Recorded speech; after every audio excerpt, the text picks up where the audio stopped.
Donc c'est ça qu'on va vous expliquer comment on fait des bons citrons, comment apprécier. Alors moi c'est, alors les fruitiers, donc reste des fruitiers, ben non, il reste quasiment plus rien, un peu de fraisier là, et puis dehors, sur la terrasse, il reste quelques bricoles, je sais pas, peut-être quelques plantes aromatiques à 1 euro et quelques bricoles. Ah oui, donc il ne reste plus rien. On a, ben ça aussi c'est les nouveautés, les gens travaillent, ils appellent ça, c'est du la suif, hein. Moi j'ai 80 ans, c'est du la suif, hein. Ils appellent ça en flux. Maintenant les usines, même les jardineries, les grands travaillent en flux tendu, c'est ça qu'ils appellent. Donc les camions ils rentrent même plus dans la firme, on fait le tour des pépinières, c'est chargé, c'est fermé, et donc on n'est plus au courant de rien, donc là, on a passé les commandes, nous, d'un fruitier. Donc eux ils dispatchent, c'est un gros marchand, ils font bien son boulot, celui qui fait, il fait bien, il cherche partout. Ah ben, par fax, il y a deux pages de commandes de fax pour l'exploitant, pour le pépiniériste, qui sont pas arrivés chez le pépiniériste. Et donc il y a 2 pages complètes d'arbres qu'on n'a pas eu, et c'est quand le camion est revenu jeudi passé à la firme, qui a dit, ben ça il n'y a pas. Le type il dit, comment ça se fait, j'ai commandé, ben non, et l'autre côté a dit, j'ai jamais reçu. Donc, il n'y a plus de contrôle, il n'y a plus rien, il n'y a plus de machin humain, il n'y a plus de parole. Et voilà, 2 pages complètes, et donc les arbres, on a eu beaucoup de misère, 2 pages complètes d'arbres qu'on n'a pas eu. Donc les gens, et alors il dit, j'ai plus de temps, les camions sont fermés. Je dis, on ne sait pas mettre des suppléments pour compenser, plus rien. Il y a une pépinière énorme, là, il y a des kilomètres carrés. Ah ben non, il n'y a plus de personnel, il n'y a plus rien, il doit courir comme un fou. Voilà. Et donc tout le monde court comme on fait, on ne parle plus, on ne fait rien. Et puis on arrive... voilà, soi-disant progrès, mais on arrive à faire des conneries quand même. Il faut dire entre parenthèses que le fax c'est déjà dépassé. Hein, il y a quand même le scannage et informatique. Voilà, on peut scanner des documents et les envoyer. Voilà, c'est ça arrive. C'est mon nom. Ben, je sais pas, tu parles de fax, donc le fax, ça c'est déjà dépassé. Moi je ne me connais pas, mais il me semble que c'est ça qu'il a dit. Quoi. C'est autre chose que les autres systèmes. Enfin, l'autre il n'y a pas eu, il y a 2 pages qu'il n'y a pas eu, et puis il a fallu 6 semaines pour voir que l'autre n'a pas eu, et ben voilà, on est vu. Ou un clic de souris en moins, et voilà. Donc, en même temps, ça facilite la vie, tout plein de choses, c'est formidable, mais quand on arrive à des trucs comme ça, il n'y a plus de contact, il n'y a plus rien, il n'y a plus de parole, il n'y a plus... Et de toute façon, tu ne vas pas embêter cet homme, de toute façon, qui est à la limite lui-même, il ne sait plus suivre, et il fait... Si je peux, 2 secondes, ouais. remercier les gens qui sont venus aider, parce que c'était formidable, si ils sont ici, donc je dis merci, parce qu'on était nombreux, et ça a été vraiment fait extraordinairement, c'était la meilleure crue à ce niveau-là, à mon avis. À 10h15, tout était étiqueté, voilà. Et à 12h15, toutes les commandes étaient déjà prêtes. Il y avait 260 commandes. Hein. Et alors, une deuxième chose que Gilbert n'osera peut-être pas dire, mais chaque année, on prend ce qu'il avait réservé lui. Donc, dans la salle californienne, tout ce qui est là n'est pas à vendre. Donc, c'est ce qui est destiné à Gilbert. Donc, vous touchez pas. Non, pas moi. Oui, des amis. Le mien, non, vu qu'il manquait tellement d'arbres, ma commande à moi, je l'ai déchirée et elle est partie dans le fond commun. Et maintenant, je dois remettre... Les arbres, non, mais il y a des petites plantes tout plein dans la salle californienne. Ma femme me dit que je suis tellement fou que ça ne fait rien, que je mets des arbres en plus au moins, et je dois une fois arrêter, mais j'arrête jamais. Hein. Si j'arrête, je suis mort. Hein. C'est aussi clair que ça. Hein. Si j'arrête de mettre des arbres, ça veut dire que je signe mon arrêt de mort. Hein. Si j'arrête de mettre des arbres, ça veut dire qu'on arrête la vie. Hein, parce qu'il faut mettre les arbres, c'est pas seulement pour ça. Pour soi, il faut mettre les arbres. Il faut mettre pour tous ceux qui suivent, tous les gens. Et puis, comme j'ai encore généralement des projets pour à peu près 150 ans, donc je dois mettre des arbres, je dois des prix pour le... Ça te permet de tenir. Non, il faut qu'il. Il y a bien la bonne bière bio, petit le coup, mais il faut autre chose aussi quelquefois. Alors, fruitier, donc reste, donc voilà. Donc les fraisiers qui sont là, c'est des variétés formidables. Hein. C'est les dernières variétés avec les meilleures fraises qu'il y a pour le moment. Il y a 6 variétés de fraisiers. C'est la première fois qu'on réussit aussi à trouver un fournisseur de fraisiers de beaux... Vraiment, ça vaut la peine. Voilà, mais c'est le double de ce que les prix qu'on fait d'habitude, mais c'est encore très bon marché par rapport aux trucs. Donc c'est 3 fraisiers pour 2 euros. Donc celui qui veut, là, jusqu'à épuisement, ils sont là disponibles. Ignace, tu peux prendre ta parole, là. Jardin expérimental. Ah ouais. Donc, ornemental. Vendredi 11 novembre, malgré que c'est un jour férié, on fait quand même la réunion. Donc c'est le deuxième vendredi du mois, à chaque fois. À 18h, pas à 6h, à 18h, venez plutôt. Jusqu'à 19h30. Donc on parle un petit peu des actualités du moment, ce qu'on peut faire de ce moment-ci. Et souvent, Annie elle nous montre des choses qui sont très jolies et intéressantes dans son jardin pour l'instant. Donc elle ramène souvent un petit échantillon pour montrer. Et parfois Irène donne aussi un sujet. Donc vous êtes bienvenus. La réunion d'après, ça sera le mois de décembre déjà. Là, c'est plus une petite fête qu'on fait entre nous, la fête de fin d'année, on va dire. Et les dates sont sur la bonne. Non, vous n'êtes pas obligé de venir, là. C'est tout à fait facultatif. Là. Donc là, on se partage aussi des petits mets entre nous, des petites boissons. Chacun y ramène et on trouve ce que chacun a ramené. On partage comme ça. Donc c'est la façon d'un petit peu finir l'année. De toute façon, dans le jardin, au mois de décembre, le jardin ornemental, il n'y a pas beaucoup de choses vraiment urgentes à faire. Donc on finit l'année comme ça. Voilà. Il y a des explications à demander, il faut demander. Hein. Non, ouais. Ça va? Alors, voilà. Qu'est-ce qui reste à semer? Ça vient à la fin, là, maintenant, hein. Mais il y a encore des choses à semer, hein, malgré ce qu'on croit. Et tout, il est temps, mais on peut encore le faire. Hein. Ouais, enfin, ce mois-ci, hein, au mois de novembre. Alors, quoi? Premièrement, le plus intéressant, les fèves. Donc, il y a une variété de fèves qui s'appelle les févroles, les petites fèves, qui ressemblent, je dis, c'est comme des pois. C'est à quoi ça ressemble. C'est comestible, ça résiste jusqu'à moins 30. Donc, c'est un très très bon engrais vert. Beaucoup de fermiers mettent ça, les févroles, comme engrais vert, et en même temps, ils ont dans la nourriture, le feuillage des fèves et les petites fèves pour nourrir leurs animaux après. Mais ces petites fèves sont très comestibles. Il y a juste qu'ils doivent tremper un peu plus longtemps que ce qu'on appelle les fèves des marais. Hein, les fèves de jardin qu'on appelle les fèves des marais, ça c'est des grosses fèves toujours. Ici c'est comme des petits pois, des petites fèves très dures.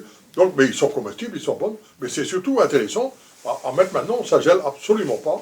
Alors, donc on a assez tôt des fèves au jardin, mais surtout ce qui est plus intéressant que même pour manger, donc c'est comme engrais vert, et aussi pour attirer, pour faire l'élevage des coccinelles. Donc quand on met des fèves, donc on peut mettre des fèves de toutes les natures, de toutes sortes de fèves. Quand on met des fèves, ça attire les pucerons noirs. C'est là, 90%, 90% des fèves sont attaquées, hein, il faut dire comme ça, mais maintenant, le mot attaqué est fort parce qu'on dit plutôt accompagné. Parce que c'est en même temps les pucerons noirs qui fécondent les fèves. Parce qu'on a remarqué que quand on faisait partie chez les professionnels, quand on pulvérisait pour faire partie les pucerons noirs trop tôt, il y avait beaucoup moins de fèves. Alors c'est là qu'on a vu, on a dit c'est comme bizarre, on a vu que c'est les pucerons noirs qui pollinisaient les fèves, donc la production est plus forte. Alors maintenant, celui qui veut, les professionnels qui veulent, ils attendent que tout est bien pollinisé pour pulvériser. Mais ce n'est pas nécessaire, je vais dire, parce que c'est la première nourriture disponible pour les coccinelles. Et les coccinelles, voyant les pucerons noirs, voyant qu'il y a de la nourriture disponible, vont venir, vont faire le ménage et vont se reproduire. Donc c'est la plus belle façon, la meilleure façon qu'il y a. Et donc, il y a toujours un retard, bien sûr, hein, parce que les gens, quelquefois, ils paniquent, ils disent, ah, voilà, les pucerons noirs, les bordels. Mais non, il y a toujours un retard entre l'apparition des coccinelles qui vont dire, et dans tout le jardin, c'est comme ça, il y a toujours, il faut avoir de la patience. Et vous allez voir, et puis les coccinelles vont venir, ils vont faire tout le nettoyage, ils vont faire des jeunes, ils vont faire des bébés coccinelles, mais les pucerons noirs, pucerons noirs des fèves, c'est les pucerons noirs des fèves, même si vous ne faites rien, les pucerons noirs des fèves vont parler sur des autres trucs, ils sont uniquement spécialisés sur les fèves et tout ça, tandis que les coccinelles, eux, vont être disponibles pour manger tous les autres pucerons ailleurs dans le jardin. Ils ont des préférences. Hein. Ils aiment mieux les pucerons verts, ils aiment mieux certains, les pucerons noirs au début, ils n'aiment pas beaucoup les pucerons cendrés, hein, parce que ça leur donne beaucoup de boulot. Les pucerons cendrés, ils se protègent et tout. Ils ont mais normalement, les coccinelles, et surtout les larves, c'est pas seulement les coccinelles adultes, hein, aussi, mais les larves de coccinelles, c'est d'une férocité, c'est ce que ça bouffe par jour c'est absolument un vrai semblable incroyable. Donc, eux, ils vont faire maintenant. Donc, pour tous ces trucs-là, c'est intéressant. Alors, quelque chose qu'il faut savoir aussi, si jamais ça ne vous intéresse pas, que vous n'avez pas besoin vous voulez vous débarrasser des pucerons noirs, vous pincez la tête, donc, vous pincez le dernier bouton terminal, vous coupez, vous pincez la tête, ça change la composition de la sève, et les pucerons noirs vont mourir de faim aussi sur votre truc. Donc ça va, vous faites disparaître vos pucerons noirs. Mais ça affaiblit la plante. Quelque chose à remarquer aussi maintenant pour les choux de Bruxelles. Donc vous avez vos choux de Bruxelles maintenant. Il y en a qui pincent la tête. Je ne sais pas si c'est une méthode, j'ai entendu. Des gens pincent la tête pour avoir les choux de Bruxelles plus vite. Mais le fait de pincer la tête, de couper la tête des choux de Bruxelles, en effet, les choux de Bruxelles viennent se former plus vite, mais le chou de Bruxelles devient gélif. C'est-à-dire qu'il peut alors mourir de froid. Alors que quand il n'y a pas, quand vous ne touchez pas, il résiste quasiment à tout. Donc ça devient, voilà, donc il ne faut pas le faire, il faut maintenir, même si c'est un peu plus long pour faire ces choux de Bruxelles. Les choux de Bruxelles comme ça, au contraire, la plupart des choux de Bruxelles sont meilleurs quand ils ont subi un petit peu de froid, un petit peu de gelée, ils viennent beaux, tendres, sucrés et tout, et donc voilà. C'était entre parenthèses. Alors, donc fèves, ouais, s'il y a des questions, il faut demander. Hein. Donc on peut mettre les fèves, enterrer 3 à 4 fois son volume, selon la grandeur de la fraise. Quand c'est des petits, comme les févroles, 1 cm ça suffit, 1 cm et demi. Les plus grosses fèves, là, c'est 3-4 cm enterrées. Et là, je pense qu'il n'y a pas... la verdure, les pigeons, les oiseaux vont venir manger la verdure, mais les fèves résistent assez bien à ça. Ce qui est un peu plus fragile, et qu'on peut mettre aussi maintenant, encore ce mois-ci, c'est les petits pois. Et de plus en plus, il y a des petits pois adaptés, et comme la température, comme on a des hivers pas très durs, les petits pois, jusqu'à -5 sans problème. Et certaines variétés résistent que -10 aussi sans problème. Mais tout ça dépend, c'est pas seulement des variétés, dépend de l'endroit où on est, venteux ou pas, de beaucoup de choses. Hein. Alors, donc les petits pois, ça va bien aussi pour récolter très tôt au printemps. En même temps, c'est un bon engrais vert. Comme la fève, ça fait partie des légumineuses, donc ça enrichit plus le sol que ça ne prélève. Ah, donc l'ennemi pour les petits pois, plus que c'est pas le froid, l'ennemi principal, c'est les pigeons. Les pigeons et les oiseaux. Mais généralement, c'est pas les oiseaux, c'est plus les pigeons. Hein, les ramiers, les tourterelles, les trucs. Alors là, c'est une belle verdure l'hiver, là.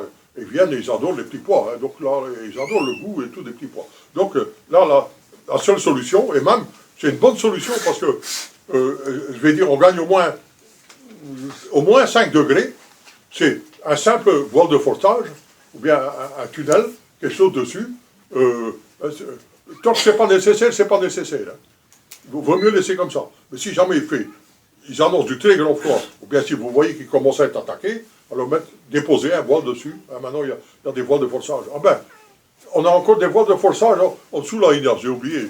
J'en ai pris plus que d'habitude. Voilà. Ça coûte combien? 4 euros pour 15 mètres carrés, je crois. Donc c'est 10 mètres sur 1 mètre 50. 10 mètres sur 1 mètre 50. Donc c'est un simple voile à déposer. Il n'y a pas d'armature, il n'y a rien à faire. On dépose sur les légumes, n'importe quel légume. Hein. Vous voulez continuer à protéger maintenant vos laitues, vos scarlots, les trucs, vous déposez dessus. C'est au minimum 5 degrés. Il doit faire plus froid pour attaquer, pour faire. Donc je trouve ça vraiment très... J'aime pas beaucoup tous les artifices et tous ces trucs-là, mais ça peut être intéressant. Ça peut sauver toute une récolte de scarlots, de machin prolongé. Et même quelquefois, maintenant, comme les hivers passés, très doux, tout l'hiver, vous avez tous vos légumes. Faut pas tirer, il ne faut pas enlever, juste mettre un voile de forçage et tout ça. Donc, oui, parfois le gel, c'est 1 ou 2 jours, et après, ça nous vaut bien. Ouais. Donc sur 1 et 2 jours, on peut tout perdre. Oui, c'est ça, hein, c'est con. Hein, ouais. Pour les petits pois, les gens qui ont une serre froide, c'est toujours utile aussi qu'elle soit utilisée l'hiver. Donc ça va très bien dans la serre froide, et là, en principe, les pigeons, ils ne vont pas rentrer. Donc il ne faut pas de voile, etc. Donc c'est une utilité possible pour avoir tôt au printemps des petits pois. Oui, pas les les petits pois ridés que les petits pois ronds? Plutôt les petits pois ronds. Oui, les petits pois ronds, ouais, les verts ou les... il y en a de toutes les couleurs là, dans les petits pois ronds, donc pas ridés. Donc les petits pois ronds sont plus costauds. Mais ils disent que certains autres pois ridés avec les températures qu'on a maintenant en hiver, pas aussi, que ça va aussi. Et même, ils disaient les pois nains, mais en rame aussi, ça va. Des gens ont fait des expérimentations, des essais, et ils disent que ça va. Mais ça dépend des hivers. Hein. S'il fait un hiver à moins 20, ça, il n'y a pas beaucoup de chance. Mais enfin, c'est jamais perdu. Le temps que ça pousse, que c'est là, ça fait de l'engrais vert, ça fait du bazar. Et quand ça réussit, c'est formidable. On a très tôt, là, celui qui a jamais mangé c'est le meilleur, c'est celui qui a le plus de différence entre quand on cultive soi-même, en bio, et ceux qu'on achète, c'est avec les petits pois. Celui qui a jamais vu une soupe aux petits pois de son jardin, ou bien une casserole de petits pois frais, parce que ça n'a rien à voir avec le goût des petits pois en boîte. C'est vrai. Manger des petits pois frais, ça demande un peu de boulot, parce qu'il faut égosser, il faut faire, mais c'est un vrai délice. Hein. C'est un vrai bonheur d'utiliser là le vrai goût. C'est là qu'il y a le plus de différence. Les petits pois en boîte, c'est pas mauvais. Hein. C'est une des meilleures choses qu'il y a en boîte, qui ne perd pas ses qualités, je veux dire qu'il est là en boîte, mais au niveau du goût, ça n'a plus beaucoup de goût. Hein. Les petits pois frais comme ça, c'est un vrai délice, hein, c'est un vrai bonheur. C'est à manger en dessert ou bien en entrée, rien que comme ça, pour le parfum. Et alors en soupe, frais. Ah, ouais. Donc, si ça vous avez des enfants, ils vont les cueillir et les manger crus. Hein. Ah ouais, tout cru. Quand ils sont encore petits, si vous ne voulez pas les faire maintenant, en serre froid de même dehors, au mois de février, vous ah ouais, très tôt. Ouais. Vous risquez moins, quoi. Hein. Est-ce qu'on peut essayer avec des mange-tout? Ah, moi j'ai jamais essayé là. Ah ouais, ça c'est un peu plus... Normalement, pour faire pousser, il faut plus de chaleur que pour les autres. Mais il faut essayer. Oui, parce qu'on a tellement de préjugés, des trucs dans sa tête que dit ça c'est pas possible, ça c'est pas possible. Non, il faut essayer. Ça c'est vrai, il faut délivrer des préjugés. Parce que là, on mange l'enveloppe. Hein. Donc l'enveloppe est quand même exposée au froid. C'est Einstein le premier qui a... Un petit pois écossais. C'est Einstein le premier qui a foutu cette barrière en liel, là. Einstein, vous connaissez, il a dit, comme je ne savais pas que c'était impossible, je l'ai fait. Ouais, Einstein, ça, je trouve ça formidable. En jardinage, en tout, moi je trouve que c'est valable dans toutes les sciences. Comme je ne savais pas que c'était impossible, je l'ai fait. Donc, on a des tas de barrières dans sa tête qu'on pense, quelquefois on est surpris. Quelquefois ça ne va pas aussi, mais quand on rate quelque chose, on n'a jamais perdu. Hein. Tout à fait. On a fait une expérience, ça donne des connaissances dans tout. Alors, et je trouve qu'il faut devenir, pour être bon jardinier maintenant, je trouve qu'il faut devenir de plus en plus malin, parce que la nature, elle devient de plus en plus, comment on va dire ça, capricieuse, je ne sais pas comment il faut appeler ça. Hein? On a les 4 saisons sur une semaine. Hein? On a des saisons de pluie sans arrêt, puis on a des saisons sèches comme au Sahara. Comme cette année, on est passé par tous les bassins. C'est vraiment, il faut garder là, dans sa tête, là, il faut s'adapter, hein, il faut pas, il faut essayer, il faut faire, parce que ça devient pas difficile, je veux dire. Moi, ça me plaît comme ça, hein, que ça change comme ça, qu'il faut s'adapter, alors essayer que c'est pas, hein, mais il faut pas rester, il faut aller au-dessus. Voilà. Des questions, petits pois faibles, donc on peut encore mettre maintenant, et donc les essais. Voilà. Alors, vous dites quoi? Celui qui a fait les essais, vous dites quoi l'année prochaine? Comment ça a été et tout ça. Je préfère essayer en février les petits pois. Oui. Mais en février, ça marche toujours, ça, il n'y a pas de problème. Du moment qu'on le terrain très tôt au printemps, le plus tôt possible, il faut mettre. Et le mange-tout, j'ai fait assez tôt, c'est terrible. Enfin, personnellement. Au printemps? Tôt, oui, on va dire. Ah mais maintenant c'est autre chose, avant l'hiver c'est autre chose.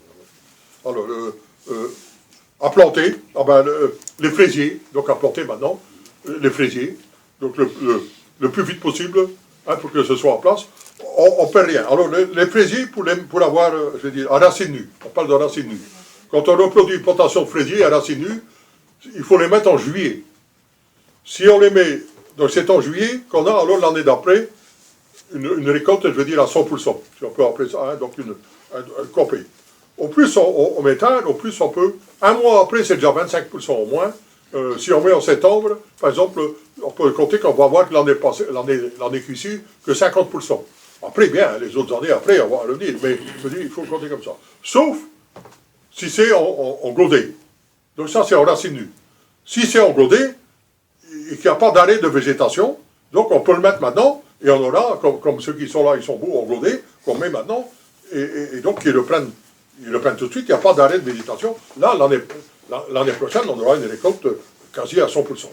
Donc, Donc le mettre aussi, donc celui qui achète des fraisiers là maintenant, pas les laisser comme ça engourder, les mettre le plus vite possible, qu'ils s'enracinent bien dans la terre, maintenant, donc au mois de novembre, pour avoir une récolte complète au mois... Mais la récolte complète ça ne veut pas dire... donc c'est complète selon le temps qu'il fait à ce moment-là. Hein. Donc il y a des années que c'est plus, il y a des années c'est moins, ça n'a rien à voir. Hein.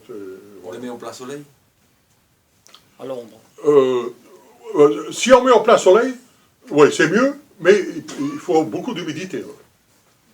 Donc ça ne peut pas manquer, ça doit toujours rester frais et humide, là où on met les fraisiers, donc ils sont mieux, mais les fraisiers marchent aussi à mi-ombre, et alors, mais moins bien, ils donnent moins bien. Ce qui donne le plus, c'est en plein soleil et les pieds dans l'eau. Enfin, pas dans l'eau, hein, pas, dans l'humidité, pas les pieds dans l'eau, l'humidité. Alors, compléter, pour ne pas avoir de maladie ni rien, avec de l'ail. Ça, c'est l'ail le meilleur accompagnateur. Donc, dans les plantations de fraisiers, planter de l'ail, pour éviter les maladies du fraisier. Donc, ça évite toutes les maladies. Et jusque maintenant, je veux dire, la fraise n'a pas le goût de l'ail. Parce que ça peut arriver, hein, parce que ça, les sécrétions, ça plante tout à coup là à côté.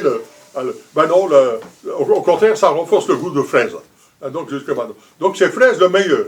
Mais ça peut être aussi des oignons, des échalotes, tout ça. Mais c'est l'ail le plus intéressant, donc, pour protéger l'ail naturellement, de façon naturelle. Et là, il prend le goût de la fraise? C'est intéressant, là. C'était sur les plaisirs. Et alors, les aromatiques. Je ne sais pas, il reste peut-être quelques aromatiques, là, voilà, à planter maintenant. Sinon, là, ça, je veux dire, là, ça se termine. Sauf, là, protéger. Là, maintenant, je vais vous parler encore un petit peu, voilà.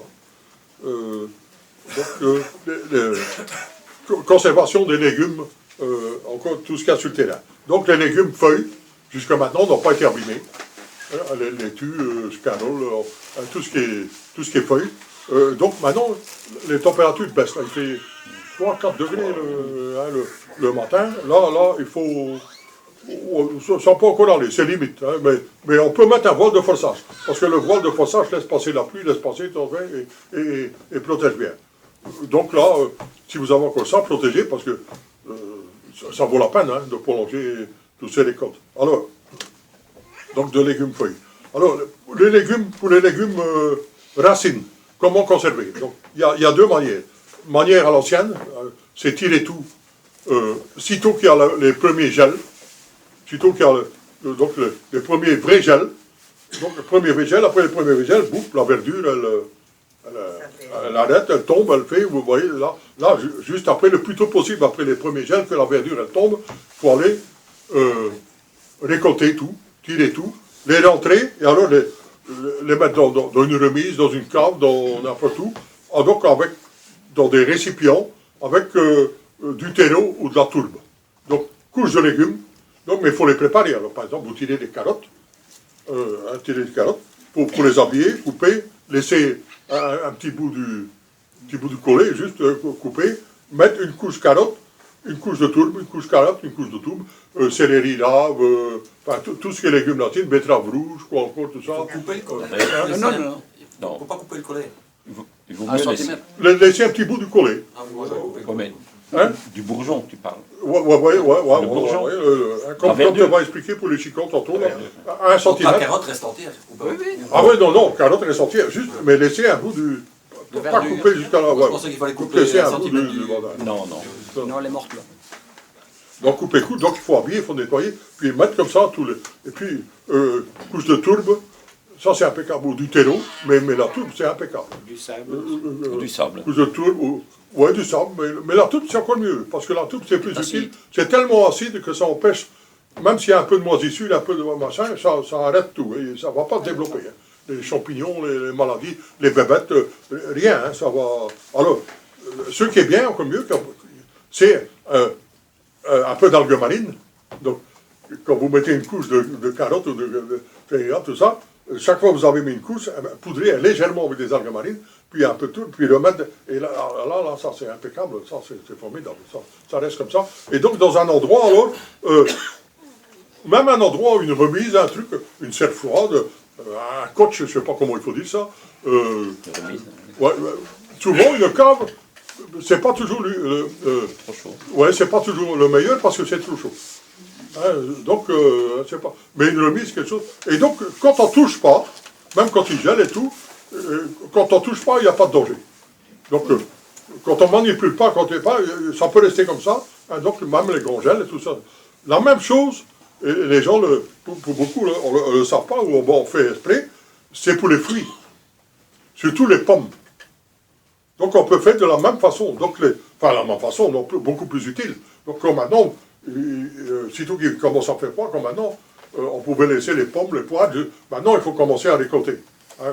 Donc, il ne faut pas trop presser non plus. Avant, on a beaucoup trop pressé pour ça. Il faut les laisser jusqu'au bout, hein, tant qu'il fait bon, tant qu'il ne gèle pas fort. Je veux dire, il n'y a pas de danger. Hein. On peut même encore le laisser jusqu'à la fin du mois.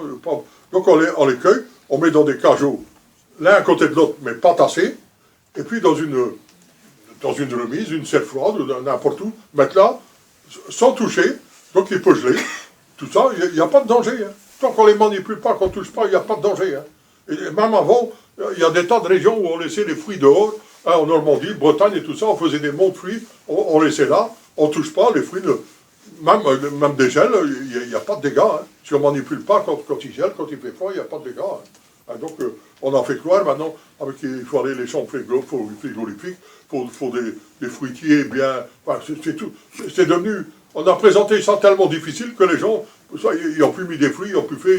Alors que c'est simple, c'est facile, hein, juste à mettre là et faire, et puis voilà, hein, et les cocktails. Ouais. Voilà. Alors, il faut un endroit quand même un peu humide parce qu'un fruit peut se déshydrater aussi. Oui, c'est ça. Ouais. Donc une remise où il y a un peu d'humidité, c'est mieux. Où il y a de l'air, pas fermé surtout. Il faut laisser l'air autour et tout. Il ne faut pas boucher tous les trous. Et peut-être pour dire non, il faut laisser aérer, laisser l'humidité naturelle rentrer, tout ça. Voilà. Le mieux de tout, c'est même carrément dehors, du moment qu'ils sont abrités pour aussi, souvent, pour le soleil, et un petit peu dans la pénombre, c'est mieux. Il reste plus beau. Par exemple, pour l'ail, oignons, échalotes et tout, surtout pas rentrer, je dis, s'il y a moyen. Pas les mettre, vraiment les laisser dehors, à l'abri des pluies, et comme ça, poudrer avec un peu d'eau, et c'est comme ça qu'on n'a pas... Il n'y a pas de maladie, il n'y a rien qui se développe l'hiver et que ça conserve de façon formidable. Hein. Alors, donc, ça c'est la première méthode. À l'ancienne, c'est rentrer, hein, pour celui que, je veux dire, on n'est plus habitué maintenant aux sorties d'hiver, on n'a plus, il faut aller déterrer les carottes l'hiver et tout, il faut sortir. Là, c'est le plus facile, c'est tout tirer, mettre dans des récipients et on a les chercher. Alors, il y a l'autre méthode, quand c'est des petits jardins, ça va bien. L'autre méthode, c'est quand on a des plus grands jardins et tout ça, il faut tout rentrer. C'est impossible, on n'a pas de place, on n'a pas. Mais on peut très bien laisser tous les légumes racines dehors. Alors, à condition, après les premiers gels, donc la verdure est tombée, il faut aller sur place, couper, laisser un petit collet, mais couper tous les feuilles, laisser les feuilles autour et tout, hein, mais couper tout ce qui est...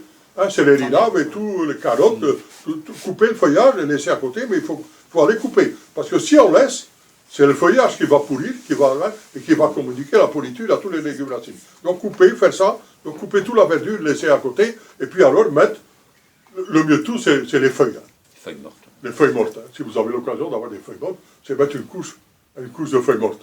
Mais aussi alors le voile de forçage, ou bien si vous avez de la paille, mettre dessus de la paille, je ne sais pas quoi encore, enfin, n'importe quoi qui couvre, qui font... donc, on peut laisser alors, on peut laisser sur place, hein, et aller cueillir à fur et à mesure de l'hiver. Pardon? Quelque chose qui ne pourrit pas, qui ne pourrit pas. Ah, ouais, ben la paille, ça... La paille, c'est impeccable. C'est impeccable, hein, ça ne pourrit pas. Pas hein. le foin. Ouais. Le foin reste beaucoup trop mouillé. Mais le mieux, c'est la feuille. Si vous avez l'occasion, c'est les feuilles mortes. Hein. Les feuilles mortes, c'est très humide. Ouais. Ça continue de respirer, mais c'est une bonne protection. Et donc, c'est... Voilà. Et donc, on met les feuilles mortes, on met rien au-dessus, mais pas une bâche au-dessus. Non. Ouais, un filet, peut-être. Pour empêcher que, si vous êtes dans un coin venteux et tout, pour que ça reste là. Mais ça, c'est le meilleur, c'est une couche de feuilles mortes. Hein. Je veux dire, il faudrait 15-20 cm dessus, Oui, ça vous avez, il n'y a pas de problème. Ou bien alors, même ça, un voile de forçage, là, ça va bien aussi, il doit déjà faire très froid, alors, donc, mais alors, ce qui est embêtant, c'est qu'il faut, tout l'hiver, il faut les sécher, il faut les tirer dans le jardin, dehors, il faut les prélever, mais donc il y a moyen aussi, c'est pas aussi difficile que ça. Mais il faut attendre pour ça, les premiers gels, hein. Il ne faut pas oublier, pour conserver comme il faut ces légumes, il faut attendre que la végétation, que la vie soit arrêtée. Hein. Jusqu'à maintenant, tout il continuait, tout il grossissait, tout il faisait. Donc si on fait pendant que ça vit, ça va continuer à vivre, ça va continuer à pousser, vous n'allez pas savoir le conserver. Hein. En fait, vous allez couper un peu la verdure, mais comme il n'y a pas eu l'arrêt de végétation par le froid, ça continue à... donc la végétation va redémarrer. Ça devient fragile et ça pourrit. Donc il faut attendre pour ça les premiers gels. S'il n'y a pas de gel tout l'hiver, comme ça c'est déjà arrivé, des petits gels de rien du tout, il n'y a rien à faire. Hein. Je ne sais pas si l'hiver passé, tous les légumes racines ont passé l'hiver sans problème, sans protection, sans rien. Je veux dire là, mais voilà. Alors, autre condition, il ne faut pas avoir des rongeurs dans votre jardin. Si vous avez des mulots ou des rats, ils vont tout vous bouffer. Hein. Le radis ramonas, il gèle, lui? Pardon? Le radis ramonas, il gèle? Oui. Non. À quoi? Le ramonas. Oui. Ah non. Les salsifis... Non, le ramonas. Le radis noir. Salsifis, scortionnaire, le radis, il faut déjà beaucoup, ramonas, les radis ramonas. Maintenant, parce qu'il y a maintenant tout plein de légumes japonais, chinois et tout ça, qu'on peut laisser dehors, qui ne gèlent pas. Sinon, il faut vraiment des températures de plus que le moins 10, moins 15, tout ça. Il y a beaucoup de choses. Donc, une petite couverture à côté, par exemple, des feuilles mortes, ça peut qu'aider. Hein, parce que ce qui peut se passer, c'est que, par exemple, les pains de sucre, hein, le genre les chicorées sauvages italiennes, aussi, la plupart du temps, il faut déjà beaucoup pour que ça gèle. Hein. Vous voyez, les chioggia et tout ça. Mais ce qui peut être, c'est que les feuilles externes soient plus bonnes, quoi. Il faut juste nettoyer un peu les feuilles externes. L'intérieur, il reste impeccable. Mais ce qui est mieux encore, si on peut mettre autour, je vais dire, autour, pas couvrir, mais mettre tout autour, partout, sur le sol, et donc quand les plantes, des feuilles mortes. Ça, c'est... ou bien de la paille. Hein, là, ça va encore être mieux protégé, ça ne peut pas faire de tort. Et pour le sol, c'est encore mieux. Parce que l'année prochaine, alors, tout ça, ça va être une protection formidable du sol, et la terre va rester vivante et riche, et tout de suite, vous aurez des productions. Hein. Parce que quand la terre, elle est morte, enfin, pas tout à fait morte, il faut de l'eau, il faut tout le temps qu'elle rebute qu'on fait. Alors, n'oubliez pas, jamais laisser dans la serre, donc vous avez les serres froides, jamais laisser la terre s'assécher complètement. Jamais. Hein, parce que la reprise après au printemps, il n'y a plus de vie, il n'y a plus rien. Il faut des mois pour faire renaître la vie. Alors on dit ça ne pousse pas, j'ai mis. Ben non, il n'y a plus de vie. Donc comme il n'y a plus de vie, il n'y a plus rien pour alimenter les plantes. Hein. Donc les plantes sont plus alimentées quand il n'y a plus de vie, quand il n'y a plus d'eau. Hein. Donc il faut absolument maintenir humide, même une serre froide. Donc, et bien sûr, la serre froide doit être... Le mieux tout, c'est mettre tout plein de légumes. Hein. Moi, je trouve qu'une serre froide, c'est encore plus utile l'hiver, donc il y a moins de légumes que l'été. C'est bien l'été, hein, parce qu'il y a les tomates, il y a tout plein. Mais l'hiver, quand il manque de choses, par exemple, tout plein de légumes, bien manger la mâche. La marche dans une serre, vous avez, c'est comme des petites laitues, hein. C'est extraordinaire, c'est formidable, il y a des tas de laitues, enfin des tas de légumes qu'on a comme ça, qu'on a tout l'hiver. Alors là, quand vous avez des légumes, sûrement vous pensez, ça vient trop sec, il faut arroser, il faut mettre de l'eau. Tandis que quelquefois on laisse comme ça, et puis il n'y a plus rien, on ne s'occupe pas, et puis alors au printemps, c'est impossible. Hein. Ça c'est devenu sec, c'est devenu dur, la terre, il faut des mois pour la remettre en cause. Donc n'oubliez pas, hein. Même si vous mettez rien dans votre serre, il faut de temps en temps l'humidifier. Il faut absolument maintenir l'humide. Hein. Mais le mieux tout, c'est mettre des légumes et maintenir légèrement humide. Hein. Donc c'est pas comme en été qu'il faut arroser abondamment et tout ça. Mais il faut maintenir l'humide. Il faut que la terre reste légèrement humide. S'il y a encore des questions, moi j'ai fait le tour, j'ai déjà fini. Donc, c'est quoi si on a des mulots dans la deuxième option là? Pardon? Si on a des mulots. Les mulots. Oui. Il faut faire la première option, les enlever. Donc mulots, campagnols, rat des champs et tout ça. Grande différence avec taupe. Hein. Taupe, est un animal très utile. Enfin, pour moi. Je veux dire, c'est l'animal, enfin, c'est l'ennemi numéro 1 des bobos qu'une belle pelouse anglaise. Ça, c'est l'ennemi numéro 1, je comprends. Une belle pelouse anglaise qu'on veut. Là, la taupe, elle fait des galeries à minimum 30 cm de profondeur. Donc, toujours, là, 30 cm de profondeur. Et quand elle revient, c'est des gros monts. Donc, elle revient, elle fait ses... Hein, donc, c'est des gros monts. Mais elle est uniquement insectivore. Donc, comment on va dire ça elle mange que de la viande, comment on peut dire, d'une agressivité formidable. Donc, elle fait des galeries à 30 cm de vers, mais elle mange les vers de terre aussi. Ouais, elle mange des vers de terre. Tout ce qui tombe dans sa galerie, qui est vivant, même elle va rencontrer des mulots, des compagnons, ils sont morts. Hein. Si ça passe sauvé, la taupe, elle tue. Donc, tout ce qu'elle rencontre dans sa galerie, elle tue tout. Et les taupes, c'est généralement une taupe par kilomètre carré. Sauf au moment de l'accouplement au printemps, alors que ça traverse, que les mâles, enfin, ça, voilà, il y a tout plein de... Sinon c'est rare. Généralement, il n'y en a qu'une. Hein. Et alors, moi, je trouve que c'est un bienfait. C'est un bienfait pour les jardiniers, quand il y a les jardiniers en bio, quand il y a une taupe dans le jardin, ou quelque part une pelouse, parce que la terre qu'elle fait, qu'elle ramène, le machin, pour cette terre de semis, elle est formidable. Hein. Donc, on n'a plus besoin d'acheter, ou bien... On peut acheter la moitié moins de terreau, parce que mélanger la moitié de cette terre-là avec la moitié de terreau, vous avez une terre de semis formidable. Hein. Il faut bien acheter, ça coûte cher. Donc, bon, l'inconvénient, c'est que, une taupe, quand elle se fait bien quelque part, et en permaculture, quand c'est une terre riche en permaculture, ça veut dire beaucoup de vers de terre, beaucoup à manger, ça est très actif, hein, très... Enfin, c'est rien. Pendant mon service ça ne mange pas les légumes. Voilà. Mon service militaire, moi j'avais été puni pendant mon service militaire. Moi j'ai toujours été puni tout le temps de mon service militaire. Mais je devais aller, j'étais dans l'aviation légère, et je devais aller saquer les monts des taupes, et tout ça. Tous les jours le matin, à 5h du matin, je devais me lever pour aller, pas parce qu'il y avait les avions, alors là, les avions, les petits Piper Cup et tout ça. Et donc les gros monts devant, ça c'était mortel. Et donc tous les matins, je devais les raser. Donc c'est comme ça que les taupes ils sont devenus mes camarades, comme ça. Donc vous voyez qu'on apprend quand même pas mal de choses au service militaire. Hein. 19 mois en fait comme ça. Non, je n'ai pas fait rien que ça, mais... on était dans quoi là? Alors, les mulots. Voilà. Alors les mulots, eux, font leur galerie à 5 cm de profondeur, ou bien même apparente. Le dessus de la galerie, souvent, on voit les traces, ou bien alors, les compagnons, on voit le trou. On voit les trous, des petits trous, sans rien autour. Il n'y a pas de terre rejetée et tout ça. Ça, c'est des mulots, des machins, des compagnons. Alors, il y a tout plein, il faut des trappes, un bon chien, un bon chat. Et alors, sinon, pour un moindre mal, c'est mettre des topinambours. Ils mangent des topinambours. Oui, parce qu'ils adorent les topinambours. Donc vous mettez, c'est des tubercules, topinambours, ceux qui ne connaissent pas. Là, donc vous mettez un coin avec des topinambours, alors parce qu'ils adorent ça. Ça contient de l'inuline, les topinambours, comme les cardons, comme les artichauts. Voilà, donc tout ça attire de façon, parce que ça contient un produit proche de l'insuline.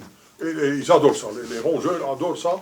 Et donc, vous mettez un coin de ça, donc vous allez peut-être sacrifier vos topinambours, quand ils sont dans vous, mais alors, ils vont préférer ça que manger, même les chicots, les légumes racines, ils vont les manger, les topinambours. Alors, avec un peu de chance, ça c'est l'histoire, le cycle naturel, si vous avez un peu de chance qu'il y a une nourriture disponible, c'est comme s'il y a beaucoup de pucerons quelque part, ça va attirer les coccinelles. C'est pour ça qu'on met, par exemple, les capucines. Les capucines, c'est ceux qui attirent le plus les pucerons de toutes sortes. Donc, ça ne rejette pas, ça les attire. Le fait que ça les attire, il y a beaucoup de pucerons quelque part, donc les coccinelles, ils vont venir. Ici, c'est la même chose.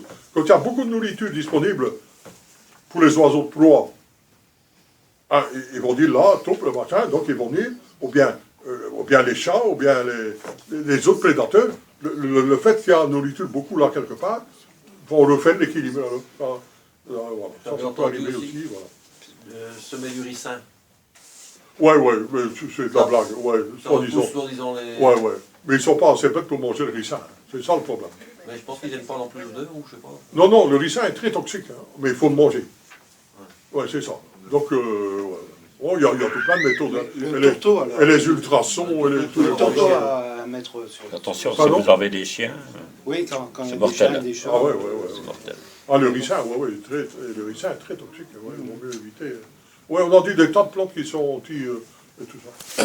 Il y a des granulés, il y a des... Il faut aussi enterrer des récipients avec de l'eau. Ouais.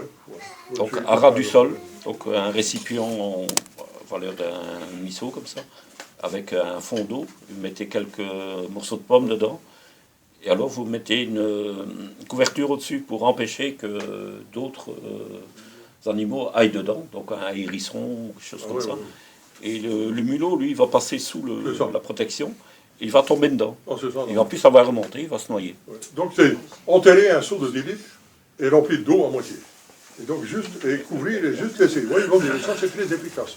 Moyen naturel, oui, ça marche bien. Hein. Et des morceaux de pommes, ça peut les attirer par l'odeur. Donc les morceaux de pommes dans l'eau. Et il y en a qui ont mis dans l'eau, je pense que quelqu'un m'a dit qu'il avait mis des fans de carottes ou des trucs comme ça, ou des céleri, très odorants, donc encore pour attirer, et voilà, et ça. Celui qui n'aime pas les tuer, il faut mettre des bouées alors dans le sol. Il va se mettre de la bouée. Vous avez parlé d'ultrasons aussi. Pardon? Vous avez aussi parlé d'ultrasons. Oui, bah, moi je n'ai jamais essayé tout ça, mais je vois dans les livres et tout qu'ils ils utilisent des ultrasons et tout ça. Mais je ne sais pas si c'est efficace. Faites attention si vous avez des animaux domestiques, parce qu'eux aussi vont être embêtés. Hein. Je me méfie un peu de tous ces trucs comme ça. Mais enfin, je ne sais pas. Même les tout petits enfants peuvent, ils ont une audition beaucoup plus sensible que nous aussi. Et parfois, rien qu'enfoncer des tiges avec des bouteilles en plastique vide qu'on met à l'envers. Donc avec le vent, ça fait du bruit, des vibrations dans le sol. Alors, ça peut aider un peu aussi. Pour les petits pois, c'est valable aussi. Pour les petits pois, c'est valable aussi maintenant, mais c'est aussi valable au printemps. Ce qui marche bien, ça c'est les professionnels qui font ça, c'est une patate, ou bien autre chose, hein, mais une patate. Essayez de trouver des plumes d'oiseaux, des plumes de pigeons ou de poules, tout ça, plantées dans la patate. Et donc fait un bâton, 2-3 mètres, une ficelle et une patate au bout avec les plumes. Pour les pigeons. Ouais. Pour les pigeons. Pas les mulots. Non. Pas, pigeons, pour protéger les fèves et les petits pois et tout ça. Et donc ça fait comme si un oiseau a été piégé, quoi. Ça fait comme si un oiseau était blessé. Et donc les autres pigeons, il paraît que c'est une production très efficace. J'ai vu des professionnels qui faisaient des petits pois et tout. C'est comme ça qu'ils se protègent avec des trucs. Donc quelquefois, il suffit de... Les 2 mètres, les 10 mètres. Ah, je sais pas. De temps en temps, comme ça, pour le faire... voilà. De temps en temps, le déplacer, peut-être parce qu'il s'habitue à tout ça. Ouais, peut-être, ouais. Un disque DVD, là aussi, ça marche aussi. Et si vous avez... Moi, avant, j'avais ma belle-mère, quand j'avais des ennuis, je sortais, comme ça éloignait, au moment des cerises et tout ça, hein, mais... Elle les mangeait. J'ai plus ma belle-mère, et depuis que j'ai plus ma belle-mère, j'ai plus de cerises non plus à bouffer.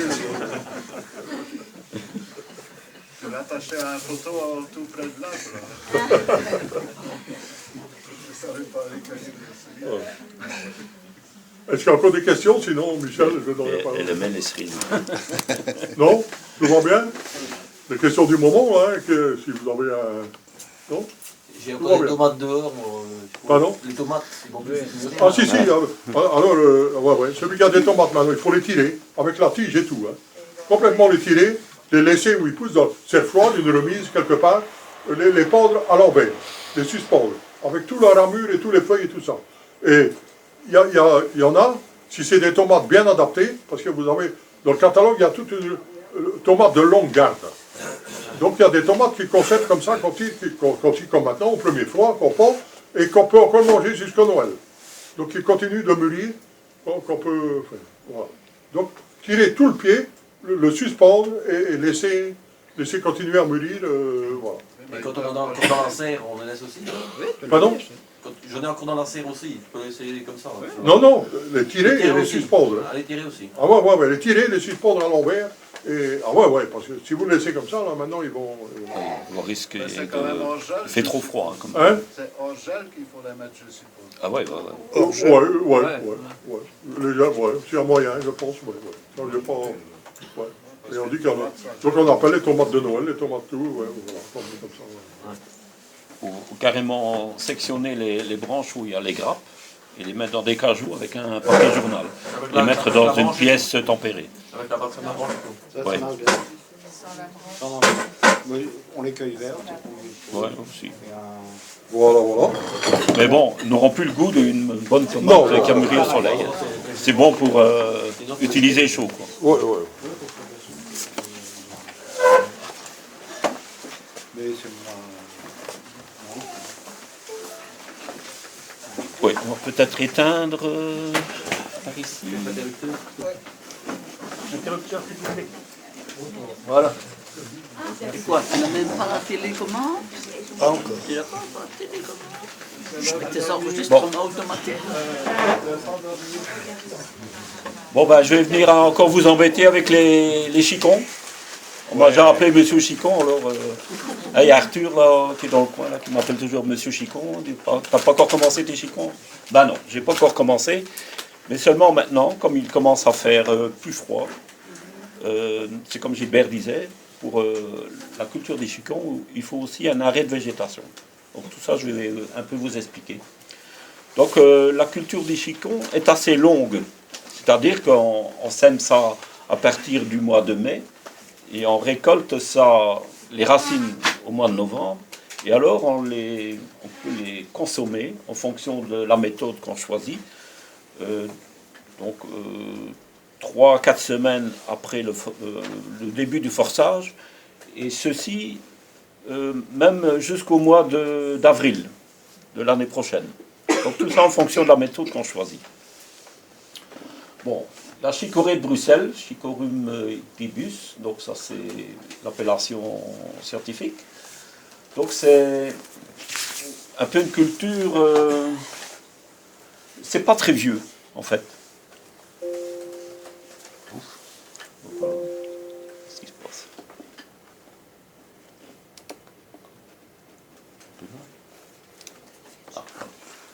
Alors, son histoire, en fait, on a commencé à vraiment cultiver la chicorée de Bruxelles au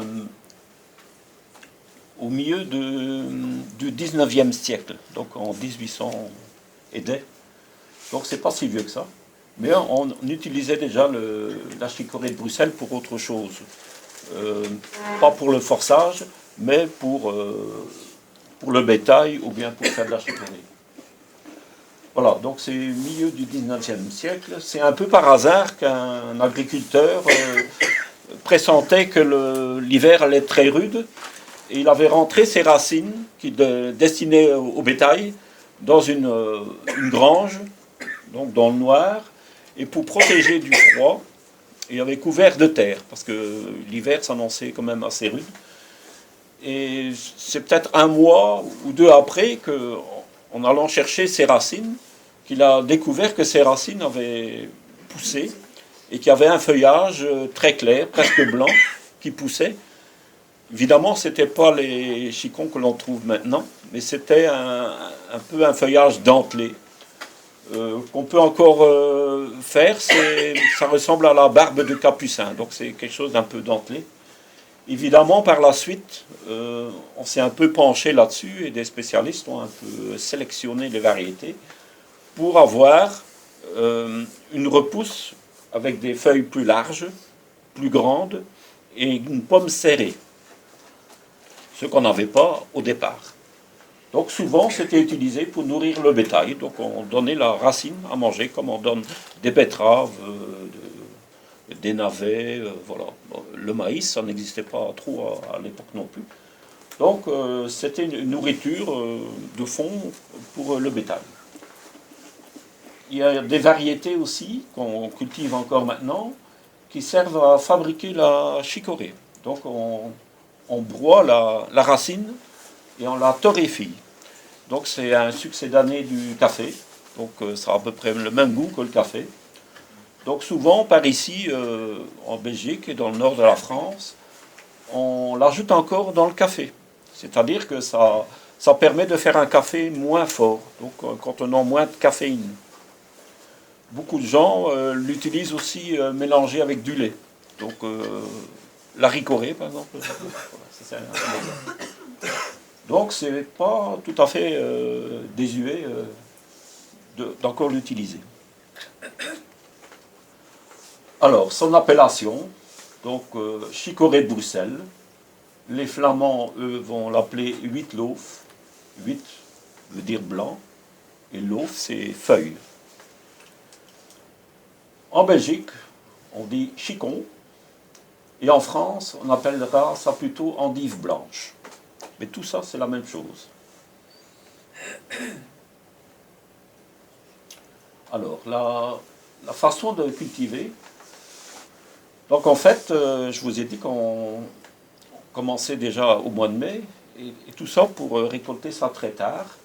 Donc, le départ se fait à partir de graines. Donc, on sème une graine qui va se développer un peu comme une carotte avec un feuillage. Et le feuillage va alimenter la racine, et la racine devient grosse, un peu comme une très grosse carotte, et emmagasine des réserves.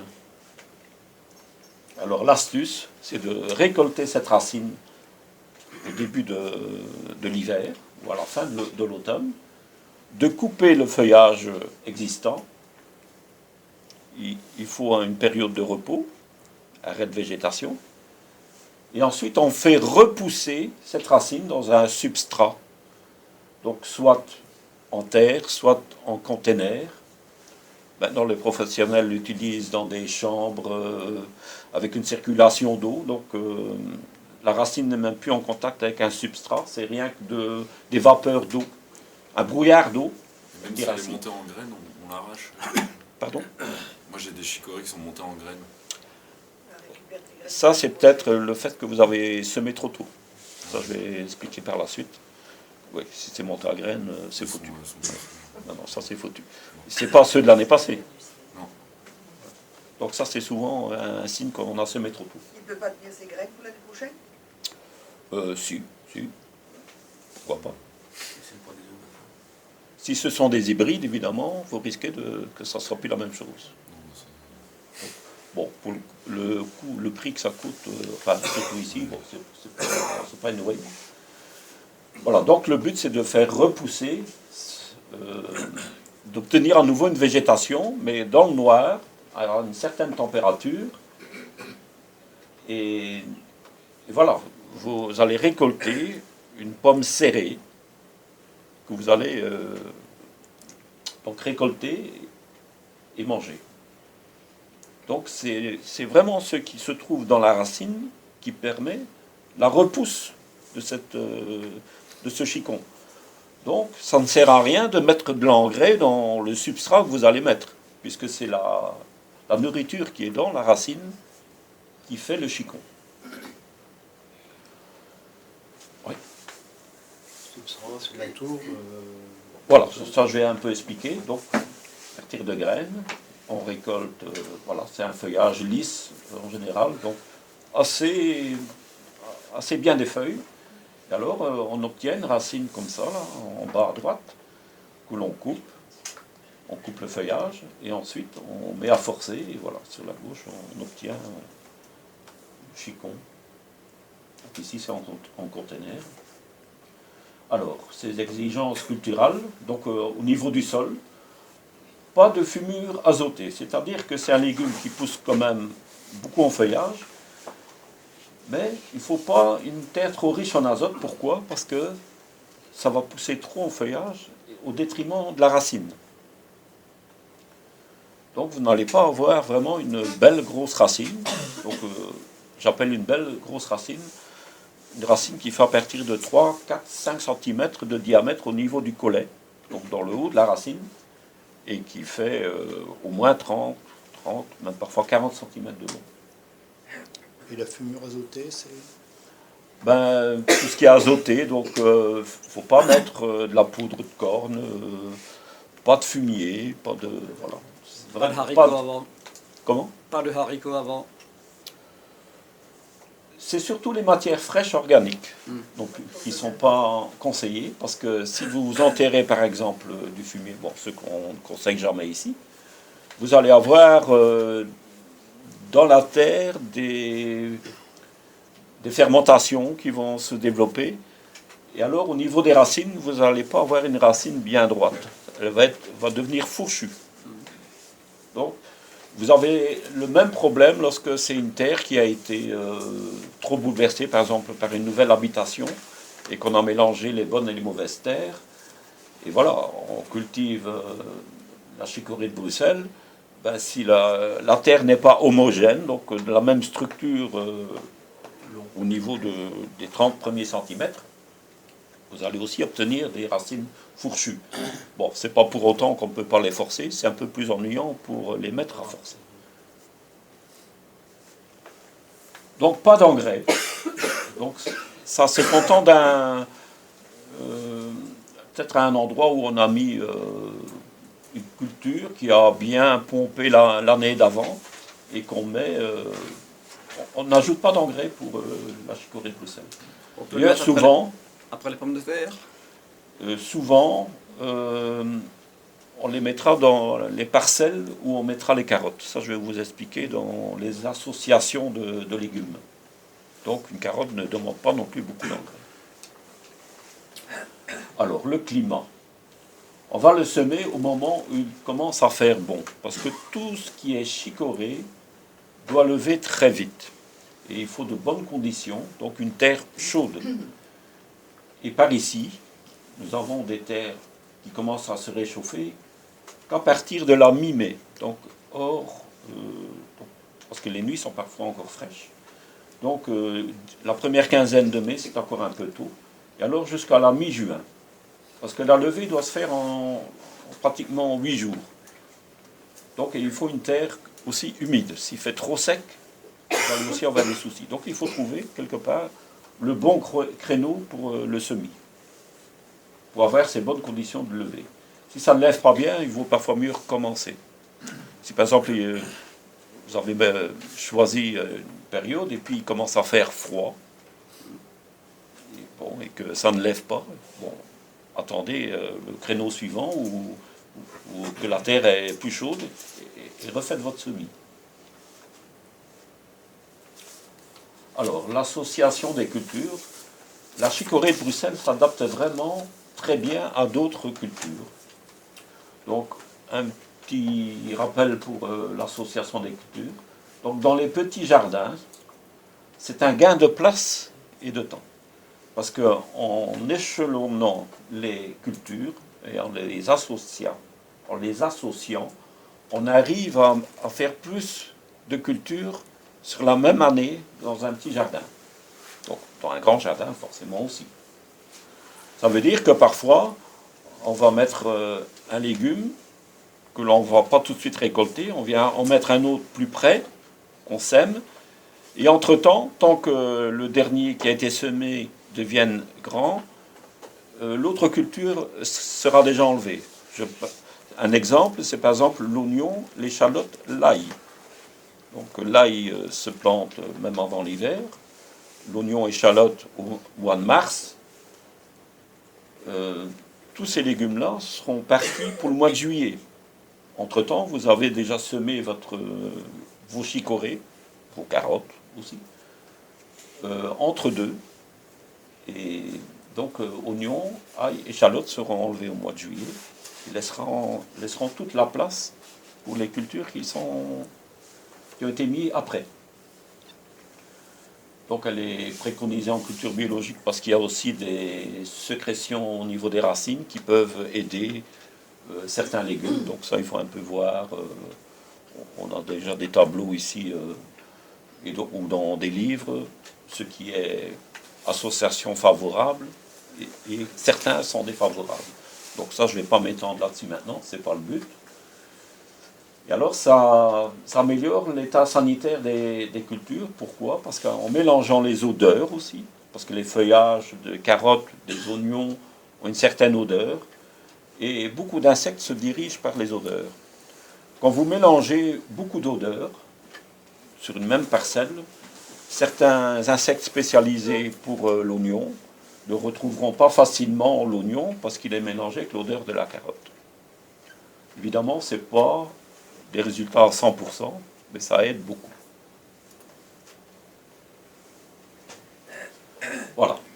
Et ici, quelques vues de culture associée. Donc, on voit à peu près en travers de l'image les chicons. À droite, on voit des betteraves rouges. À gauche, des endives frisées peut-être. Voilà. Chicons, toujours en travers de l'image. À gauche, de la moutarde. Moutarde japonaise qu'on utilise coupée, soit dans les salades ou soit cuit. Des carottes aussi. Donc ces prises de vue ici ont été faites déjà après que les cultures d'oignons et échalotes ont été enlevées. Donc on ne les voit plus. Ça doit dater du mois de août, mois d'août, septembre peut-être déjà. Donc il y a déjà eu des cultures qui ont été dérobées depuis. Voilà, chicon, carotte, ça c'est le grand classique. La scorcenaire va très bien aussi. Voilà. Donc ici à droite vous avez le chou rave.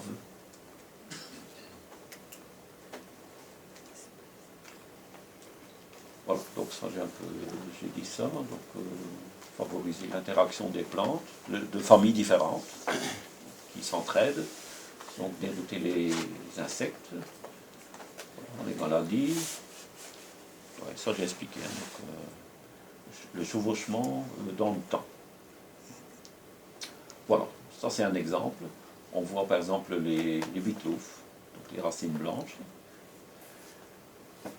Donc au mois de mars, on a par exemple planté l'échalote. Donc, vous voyez les petits bouquets d'échalotes. Et alors au mois de mai, juin, on est venu semer en alternance les chicorées de Bruxelles, une rangée de carottes, chicorées de Bruxelles, des scorcenaires, betteraves rouges par exemple, voilà. Donc tout ce qui est échalotes, oignons, tout ça, ça s'en va au mois de juillet, et les autres légumes restent donc avec un bel espace de 60 cm. Donc ils ont tout l'espace pour se développer. Depuis que j'ai fait ça, on a même augmenté, nous, les distances. On a mis 70 cm. Parce qu'on fait des doubles rangées d'oignons et d'échalotes.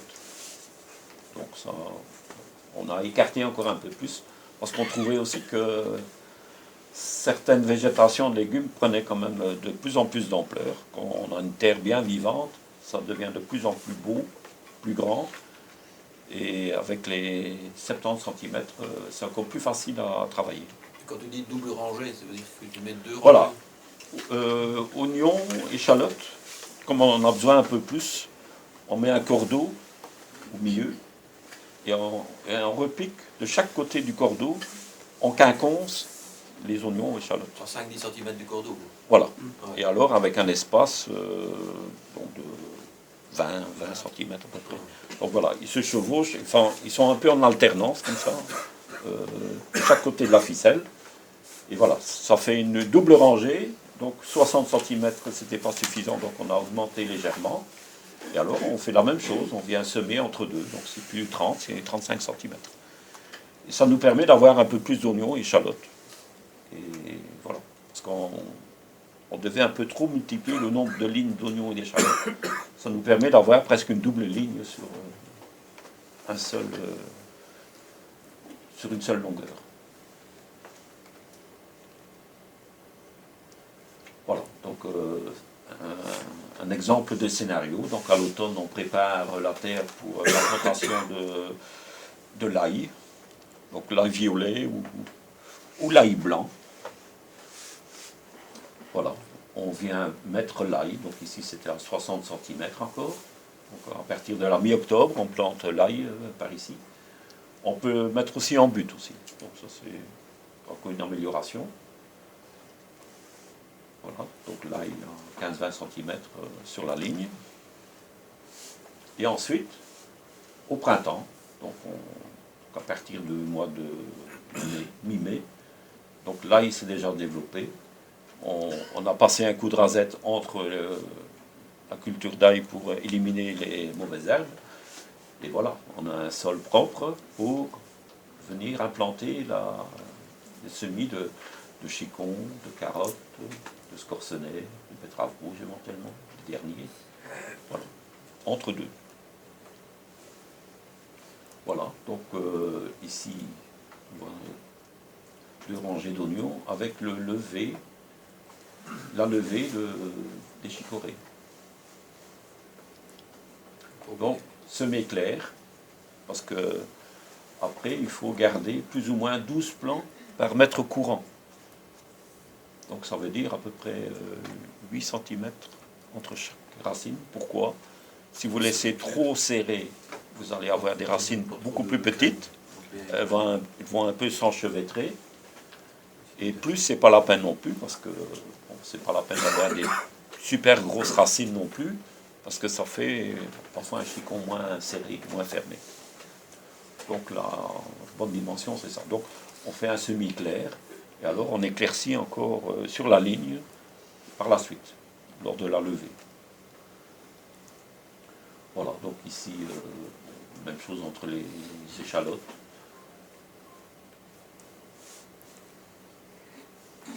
On voit sur la gauche, il y a les fèves qui poussent là.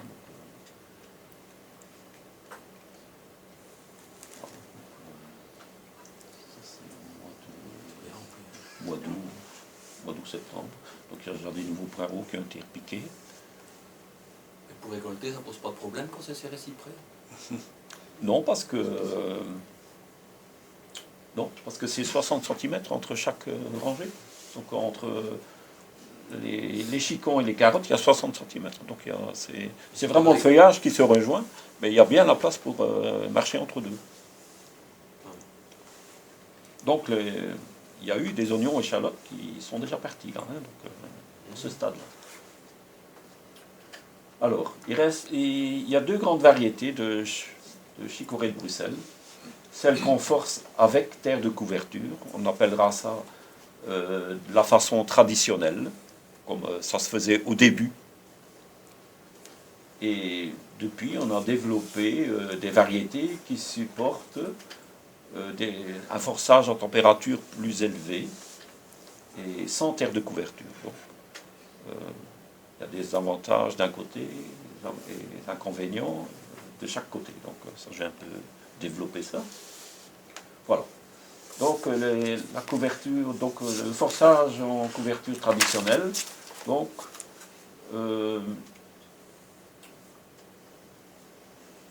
c'est la façon la plus ancienne qui a toujours été faite à l'époque.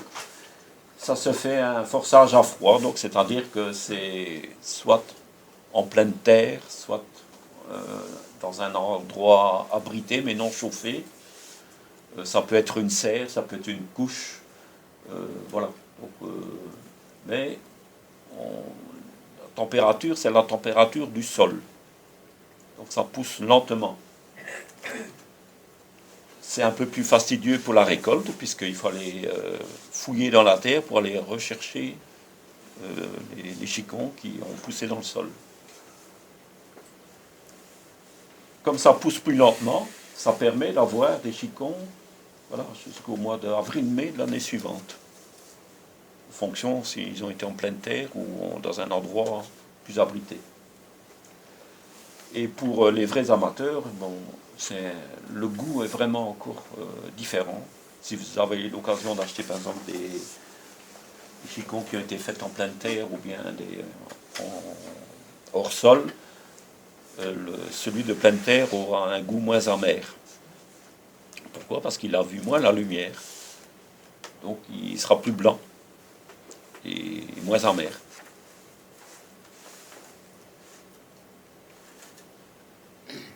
Donc maintenant on utilise beaucoup des variétés sans terre de couverture.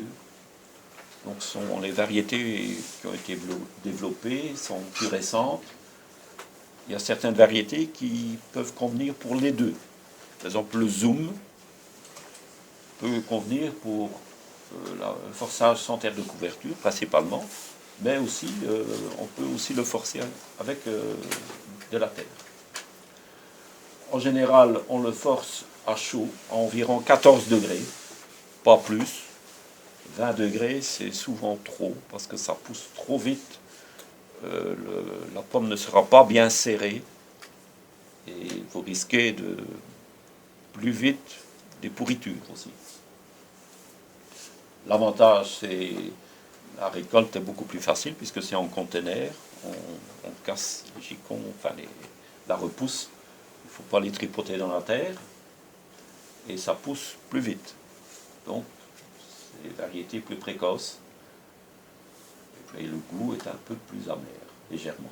Donc le chicon sera un peu, feuillage un peu plus jaune. Donc, malgré tout, il y a eu une petite activité de chlorophylle.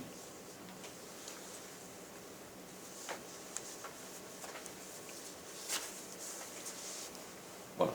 Donc ça, c'est un aperçu du catalogue de l'époque. Bon, ça a peut-être évolué maintenant. Donc on voit, par exemple, le 27 000, c'est la variété Zoom qui est hybride. Elle peut convenir pour les deux. Donc on dit entre 13 et 20 degrés. Moi j'estime que 20 degrés c'est beaucoup trop. Par contre, il y a d'autres variétés qui ne seront forcées qu'en forçage traditionnel. Pourquoi? Parce que si vous les mettez à une température de 14 degrés ou plus, ça ne va pas faire un chicon fermé, ça va être ouvert, ça va être un feuillage lâche, donc un peu comme une salade. Donc ça ne sera pas un beau chicon bien fermé. Alors, quand est-ce qu'il faut arracher les racines? On pourrait commencer à partir de la mi-octobre, pour les gens qui sont pressés, jusqu'en décembre, avant les grandes gelées. Donc, mi-octobre, on peut, mais c'est toujours bien d'avoir ce moment où il commence à rafraîchir, comme on se sent maintenant. Hein. Donc, il y a une semaine, on avait encore des températures peut-être de 15 degrés. Maintenant, on retombe à 3 degrés. Donc ça, c'est l'idéal. Ça, c'est parce qu'il faut un arrêt de végétation aussi. Donc il faut que cette racine, avec ses feuillages, sente que, voilà, c'est fini. On ne grossit plus, on arrête. Donc voilà. Donc c'est un arrêt de végétation. Et ça, c'est vraiment nécessaire pour la culture du chicon. Donc ça, c'est un arrêt de végétation naturel, par le froid. Si à la mi-octobre, on n'a pas encore eu de première gelée, ce que c'est souvent le cas, l'arrêt de végétation se fait du fait d'arracher la racine et de la laisser sur le sol, pour que la racine se dise, ben voilà, je suis au bout de mon cycle, j'alimente plus mes feuilles, je me mets au repos, voilà. Et c'est pas la meilleure solution. Laisser sur le sol, combien de temps il faut les laisser sur le sol? Une semaine? C'est une bonne semaine. Une semaine à 10 jours, pas plus. C'est nécessaire. Voilà. Parce que, en fait, vous avez la grosse racine qui est pivotante, et puis vous avez toutes les radicelles qui alimentent cette racine. Le fait d'arracher tout ça, la grosse racine n'est plus alimentée. Donc, elle se met un peu au repos. Alors, on prélève au fur et à mesure de nos besoins, donc tant qu'il n'y a pas les grands froids, on fait comme ça. Parce qu'une racine qui a été arrachée et qu'on laisse stocker trop longtemps à l'air, elle peut se déshydrater. Alors, si c'est un peu trop long, elle peut avoir du mal à reprendre, à la repousse. Au forçage, il y en a certains qui vont peut-être périr et d'autres qui vont tarder à pousser. Donc dans un bac, par exemple, vous allez avoir une repousse inégale. Alors si il y a vous récoltez au fur et à mesure et que vous voyez que le temps devient plus froid et qu'on risque des grosses gelées, c'est comme Gilbert disait tout à l'heure, pour les légumes racines. Voilà, il suffit d'attendre qu'il y a eu ce première gelée, donc les feuillages vont commencer à tomber, à faner, et on coupe, on laisse un collet de feuillage, et on coupe tout ce qui pourrait pourrir, et on l'écarte, et alors on le protège avec des feuilles, de la paille, comme on l'a expliqué tout à l'heure. Donc ça, c'est en attente de l'arrachage. Donc si vous n'avez pas d'endroit pour tout stocker, voilà, c'est une solution. Vos racines restent bien hydratées. Voilà, il n'y aura pas de souci de repousse ultérieure. Voilà, l'arrêt de végétation, c'est vraiment indispensable parce que grâce à ça, le chicon va repousser et plus fermement, donc plus serré. S'il n'y a pas eu cet arrêt de végétation, ça va repousser, mais ça sera plus ouvert aussi. Et quand on les arrache, on laisse le verre dessus ou... Oui. Ah oui. Oui. Donc, après l'arrachage, on laisse tel quel sur le sol, comme c'est marqué, comme l'image l'indique. Donc, soit là, ou soit sur le champ même, ou bien sur de l'herbe, voilà, à l'extérieur. Si vous craignez des gelées, on peut encore jeter une bâche dessus. Si c'est plus important, vous pouvez les mettre dans une remise, voilà, du moment que... Voilà, que le froid agisse et que l'arrêt de végétation se fait. Donc pendant 8 à 10 jours. Donc le calibre idéal du diamètre au collet, c'est entre 4 et 6 cm. Donc ça c'est l'idéal. Quand c'est plus petit, vous allez avoir des plus petits chicons. Bon, on ne va pas les jeter pour autant, mais bon, on peut les forcer séparément. C'est parfois plus facile. Il faut les disposer dans des bacs. On fait un seau plus petit par exemple. Voilà. Après cette période de repos, on appelle ça l'habillage de la racine. Donc on l'apprête pour le forçage. Donc on réduit la longueur de la racine, parce que lorsqu'on arrache la racine, ça peut parfois, si vous avez une bonne bêche, ça peut être long comme ça parfois. Alors on se limite de 18 à 20 cm pour dire d'avoir tous des longueurs de même longueur, comme ça c'est plus facile à les installer dans le conteneur. On la coupe? Oui. Comment? On la coupe... On coupe le bout, hein, pas le collet, hein, pas du côté des feuilles, on coupe du côté du bout de la racine. Et on laisse 3-4 cm au-dessus du collet. Donc au-dessus du haut de la racine, on laisse 3-4 cm de feuillage. Donc on peut couper droit, bien on peut couper le feuillage un peu en pointe, c'est-à-dire comme si on taillait un crayon avec un couteau. Donc ça, on forme une petite pyramide. Ça permet d'éliminer les petits feuillages qui auraient peut-être été un peu abîmés, pour qu'ils ne pourrissent pas. Parce que de toute façon, le chicon repoussera à partir du centre. Il y a on appelle ça l'œil, le bourgeon, qui est au milieu de la racine, dans le haut. Et c'est ça qui redéveloppe, qui pousse. Donc c'est à partir de là que voilà, il se développe. Voilà, et ça devient de plus en plus gros. On peut enduire le collet d'algues marines pour éviter justement s'il y a des traces de pourriture ou de feuilles qui ont commencé à pourrir. Bon, on nettoie le mieux possible au couteau. Mais voilà, on peut enrober encore d'algues marines, ça assainit le milieu. Voilà. Petit rappel, feuillage, on arrache, on laisse tel quel sur le sol. Après l'arrêt de végétation, on le coupe à 3-4 cm du collet. Ces feuilles peuvent encore être données aux poules ou aux lapins. Voilà, c'est pas perdu. Ou le compost, ou sur le sol. Donc la racine est recoupée à 18-20 cm, question de facilité. Voilà, forçage sans terre de couverture. Voilà.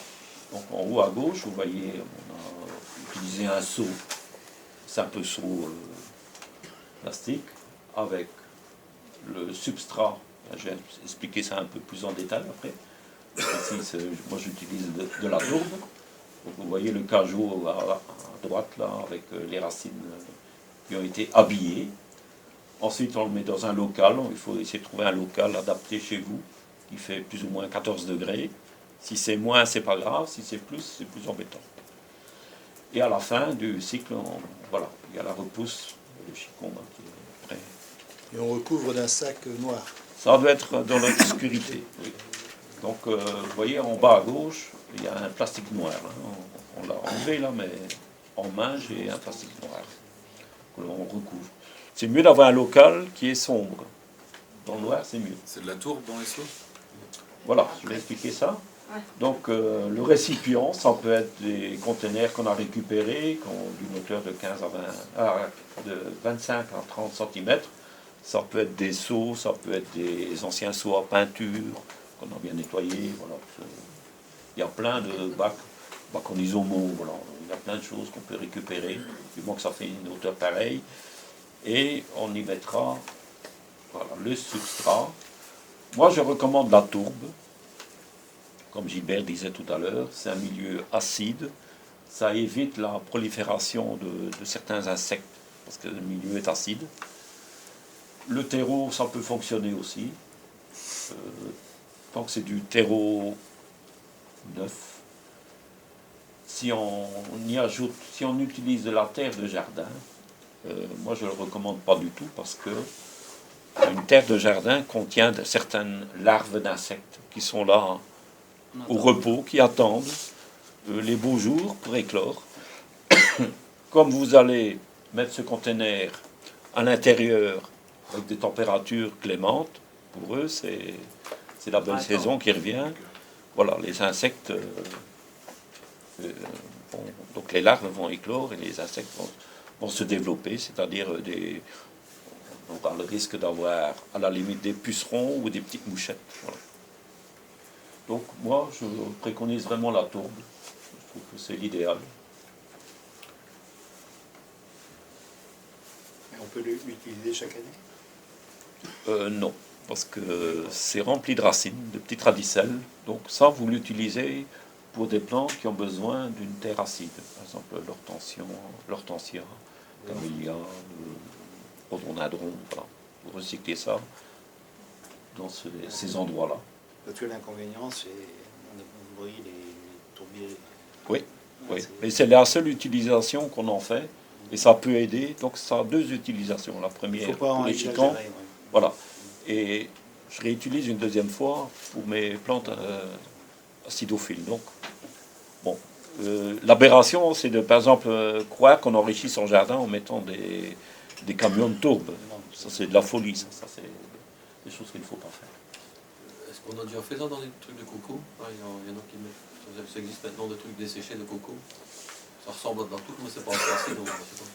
Ben là, vous avez encore le transport de ces matières qui viennent de ces eaux. Bah oui, il faut toujours. Il y a un transport d'énergie grise qui est utilisé.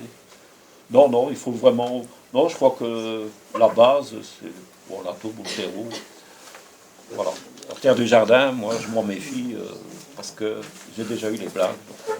Le terreau, ça marche bien, hein? Oui, c'est léger. Oui. Et souvent, le terreau est fait à base de tourbe aussi. Donc, le lieu de forçage, trouver un endroit idéal chez vous, donc sombre, si possible. Ça peut être une remise, ça peut être une cave. On a rarement des caves encore relativement fraîches. Bon. Ça peut arriver qu'on a une bonne cave, 10-11 degrés l'hiver. Ça, c'est rien. Si c'est en dessous, c'est pas grave. Si c'est plus ennuyant. Donc, un lieu aéré. C'est-à-dire que, par exemple, le conteneur, avec les racines, parfois des gens mettent un conteneur plus haut, on ferme bien qu'un couvercle, on dit comme ça, je ne vais pas avoir d'insectes dans mon truc. Alors là, vous concentrez tout, parce que pas oublier qu'il faudra y mettre de l'eau pour le forçage. Alors vous avez un milieu confiné qui va être vraiment pas l'idéal du tout. Et vous risquez vraiment de la pourriture et des petites mouchettes. Et on recouvre d'un plastique noir. Pourquoi? Parce que même dans un local noir, cave, vous y allez, vous allumez la lampe. Voilà, c'est une forme de lumière que la plante, que le feuillage du chicon va absorber. Comme si c'était de la chlorophylle. Va fabriquer sa chlorophylle. Donc avec le peu de lumière, de temps en temps, vous allez voir, vous allez chercher des choses à la cave, voilà.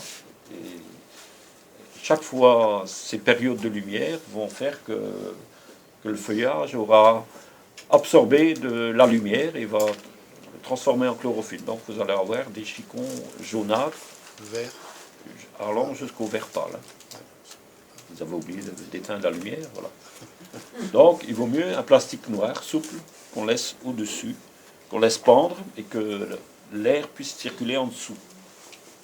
Donc on le met carrément au-dessus des racines et lors de la pousse des chicons, voilà, le plastique va se soulever en même temps que la pousse. Voilà. Alors, température trop élevée, ben oui, là c'est grave, docteur. Parce que là, vous n'allez pas avoir un chicon bien fermé. Il va être plus ouvert, vous risquez plein de problèmes avec l'humidité, avec les insectes, les mouchettes, voilà. Donc, essayez de ne pas dépasser 14 degrés. Quand c'est moins élevé, la température, c'est bien parce que le chicon poussera moins vite, mais il sera d'autant plus serré. Il faudra patienter juste un peu plus. Donc, et il faut une température constante. Hein. Il ne faut pas se dire, bon, je vais le hâter, je vais le mettre dans une pièce à 20 degrés, puis je vais mettre dans... Non, il faut une température constante pour la pousse de la chicorée. Voilà, petit rappel, voilà, donc les containers ici, on les place les racines pas trop serrées, il faut qu'il y ait un espace qu'on puisse mettre au moins un ou deux doigts entre deux. Donc on ne remplit pas de substrat jusque dans le haut, on laisse 2 à 3 cm pour être certain qu'il n'y a pas de contact avec le substrat qui sera humide avec le collet qui va repousser, le chicon qui va repousser. On saupoudre d'algues marines pour assainir le milieu et on humidifier le substrat sans arroser les petits collets. Parce que si vous arrosez comme ça, au-dessus des collets, il y a de l'eau qui va s'infiltrer entre les petites feuilles qui sont restées. Il y aura une installation d'humidité et risque de pourriture. Donc il faut arroser entre les racines. Donc avec un petit arrosoir, c'est facile. Pour ceux qui veulent perfectionner ça, peuvent mettre un tuyau sur le côté, verser là, un tuyau qui va jusque dans le fond du seau et on verse là-dedans. Un tuyau percé, voilà. C'est pas vraiment nécessaire, c'est pas indispensable. Et couvrir d'un plastique noir. Il est léger l'arrosage quand même. Il vaut mieux le faire progressivement. Parce que si vous mettez une grande quantité d'un coup et que vous avez mis trop, vous ne savez plus l'enlever. Donc si le milieu est trop humide, pourriture, etc. Par contre, si vous n'avez pas mis assez, vous allez voir que bon, ça va commencer à s'enraciner et puis vous allez voir le mélange, vous allez mettre votre doigt dans les premiers centimètres et vous allez sentir que c'est un peu sec parce que l'humidité, bon, l'eau descend quand même. Donc, il vaut mieux savoir encore ajouter chaque semaine un peu que de mettre la grande quantité et que vous en ayez mis de trop. Alors là, c'est un peu plus compliqué pour l'enlever. Et travailler comme avec les conteneurs par en-dessous, ça ne va pas ça. Prendre un seau troué avec un bac en dessous et remplir dans le bac. Avec une réserve d'eau. Mais est-ce que ça va fonctionner à la hauteur du seau? Bah, vous pouvez prendre un pot de fleurs avec un conteneur plastique avec des trous et mettre une soucoupe d'eau en dessous.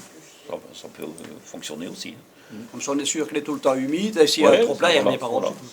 Ça pompe par en dessous. Ouais, c'est tout à fait faisable. Donc on met tout ça à forcer dans le local choisi. On ajoute l'eau au fur et à mesure des besoins. Et on patiente 2 à 3 semaines. Tout ça, ça dépend un peu si vos racines ont déjà été préparées longtemps en avance, ou bien si vous les mettez et que vous arrosez. Donc là, il faut de 2 à 3 semaines au moins. Par contre, je vais vous expliquer un peu une autre façon, c'est de préparer vos conteneurs à l'avance sans y mettre l'eau et seulement y mettre l'eau au moment où vous allez les mettre à forcer. Alors malgré le substrat est toujours un peu humide, les racines de chicon auront déjà commencé à développer leur radicelle sur ce substrat légèrement humide. Vous n'avez pas arrosé. Hein. Et lorsque vous allez les mettre à forcer et ajouter l'eau, ben, l'enracinement sera déjà fait. Donc la repousse sera plus rapide, puisqu'il y a eu un pré-enracinement. Donc on récolte le chicon, on peut carrément le casser à ras du collet. Parce que si vous coupez, vous perdez une partie. Pardon ? Ça repousse plusieurs fois. Voilà. Mais vous n'allez pas obtenir un beau chicon la fois suivante. Vous allez obtenir des petits chicons sur les côtés. Il y a des petits bourgeons latéraux qu'on appelle la chiconnette. Voilà. Donc le grand ennemi de la culture des chicons, le grand ennemi, c'est la pourriture. Donc voilà, certaines causes, c'est le collet qui a été mal nettoyé au départ. Donc vous avez laissé des feuilles pourries autour. Vous pouvez carrément gratter un peu avec le couteau pour enlever tout ça. Soit qu'on a mis trop d'eau dans le conteneur dès le départ. Pas assez d'aération dans le conteneur. Donc vous avez mis dans un endroit confiné, clos, où soit la température était trop élevée. Donc au-delà des 14 degrés. Donc, n'oubliez pas de vous aider d'algues marines pour assainir le milieu. Voilà, la chiconnette. Voilà, après la première récolte, on peut remettre le conteneur dans l'endroit forcé, et il repousse des petits chicons sur les côtés, qu'on appelle chiconnettes. Ça peut encore servir pour mettre dans des salades avec la mâche ou des choses comme ça. Vous faites des roulés de chicons, ça va être un peu plus compliqué. Hein. C'est vraiment petit. Hein. Voilà, mais pour ceux qui n'ont pas beaucoup de racines, qui ne veulent pas les jeter tout de suite, voilà, c'est une façon d'avoir un peu de verdure supplémentaire pendant l'hiver. Alors, le stockage des racines après l'habillage. Voilà. Quand c'est pas pour une longue période, donc c'est une semaine ou 2 maximum, on peut les caser comme ça dans des cajots à plat, dans un endroit frais et à l'abri du gel. Donc c'est souvent comme ça qu'on le fait, pour éviter les gelées en pleine terre.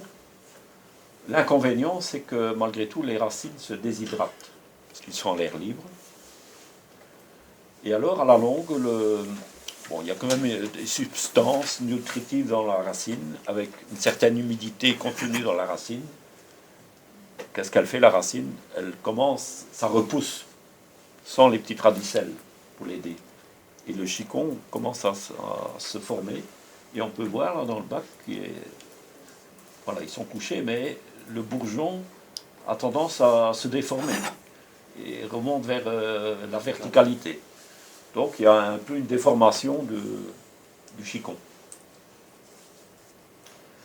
Donc ça, c'est pas encore trop grave.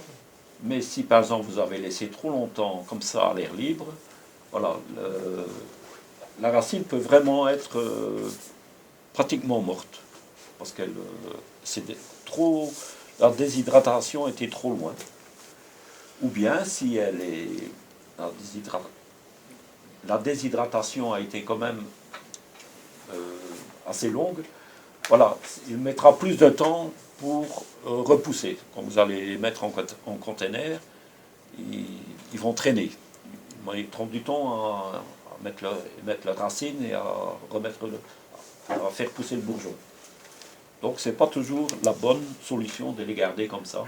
1 à 2 semaines, c'est le maximum.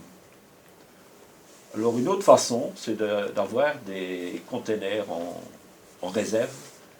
Et voilà, vous voyez dans une petite cave, là, c'est une petite cavette qui fait 80 cm que j'ai fabriquée sous mon chalet de jardin.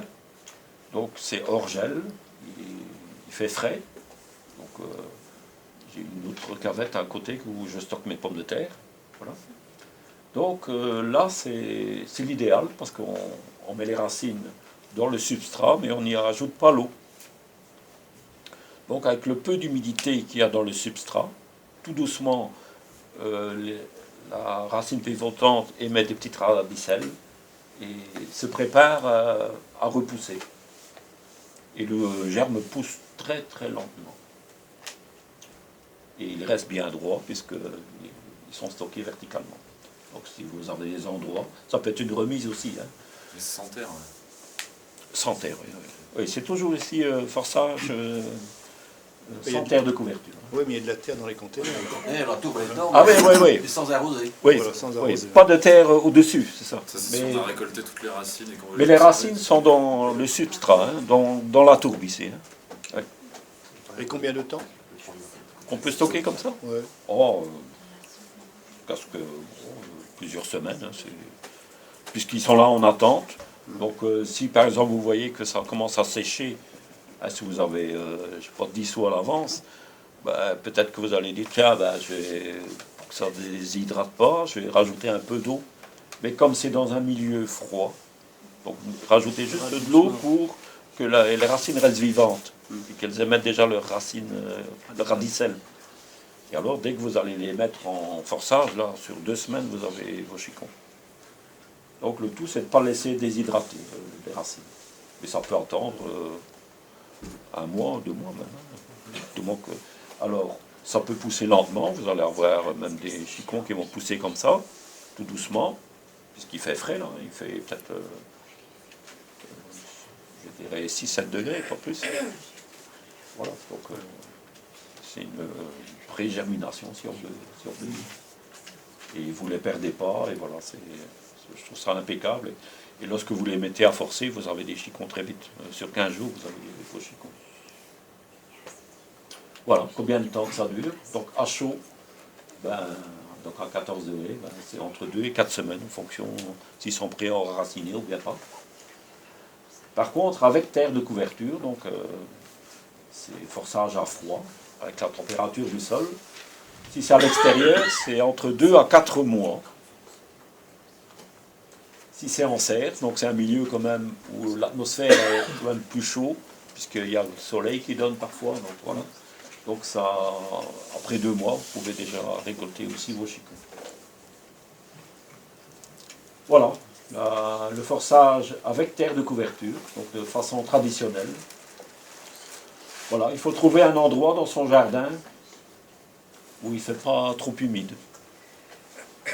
Nos terres par ici, ça pose un peu des problèmes parce qu'on a des terres quand même assez argileuses, assez lourdes. C'est un peu compliqué de trouver un bon endroit. Il faudrait presque une terre sablonneuse pour pouvoir... surtout la terre qu'on met au-dessus.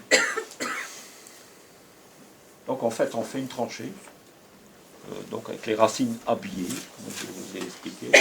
Vous venez les mettre. Donc, vous faites des fentes avec votre bêche et vous venez insérer vos racines de chicon dans ces fentes. Puis vous refermez avec saupoudré avec un peu de terre. Vous arrosez bien, pour bien faire entrer la terre entre les racines, parce que vous avez fait une petite tranchée, donc il faut que la terre vienne bien se coller autour de la racine pivot pour que les radicelles puissent se développer. Vous laissez sécher pendant quelques jours pour que le collet soit pas humide, donc en haut à droite là. Donc, il ne faut pas que tout ça soit gorgé d'eau.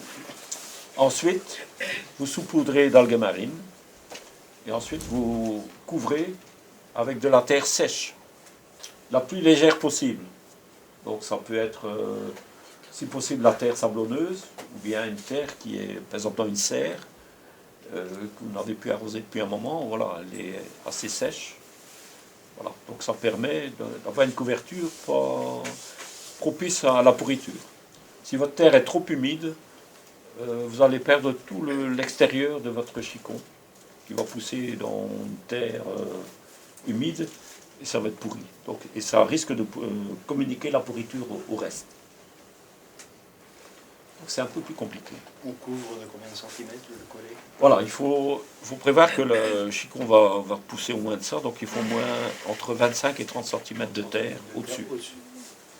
Donc si vous avez un endroit, si votre terrain, par exemple, en hiver est fort humide, vous dites, tiens, bon, je ne vais pas savoir le faire, ben, vous pouvez surélever aussi votre endroit où vous forcez, et voilà, et vous faites des rigoles autour pour irriguer l'endroit où vous mettez vos chicons, et vos racines seront plus haut.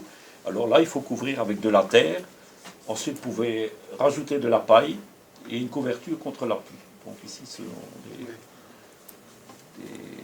des tôles, bon, ici c'est en fibrociment, ça peut être en des tôles, pardon? Pour la brûler en acier.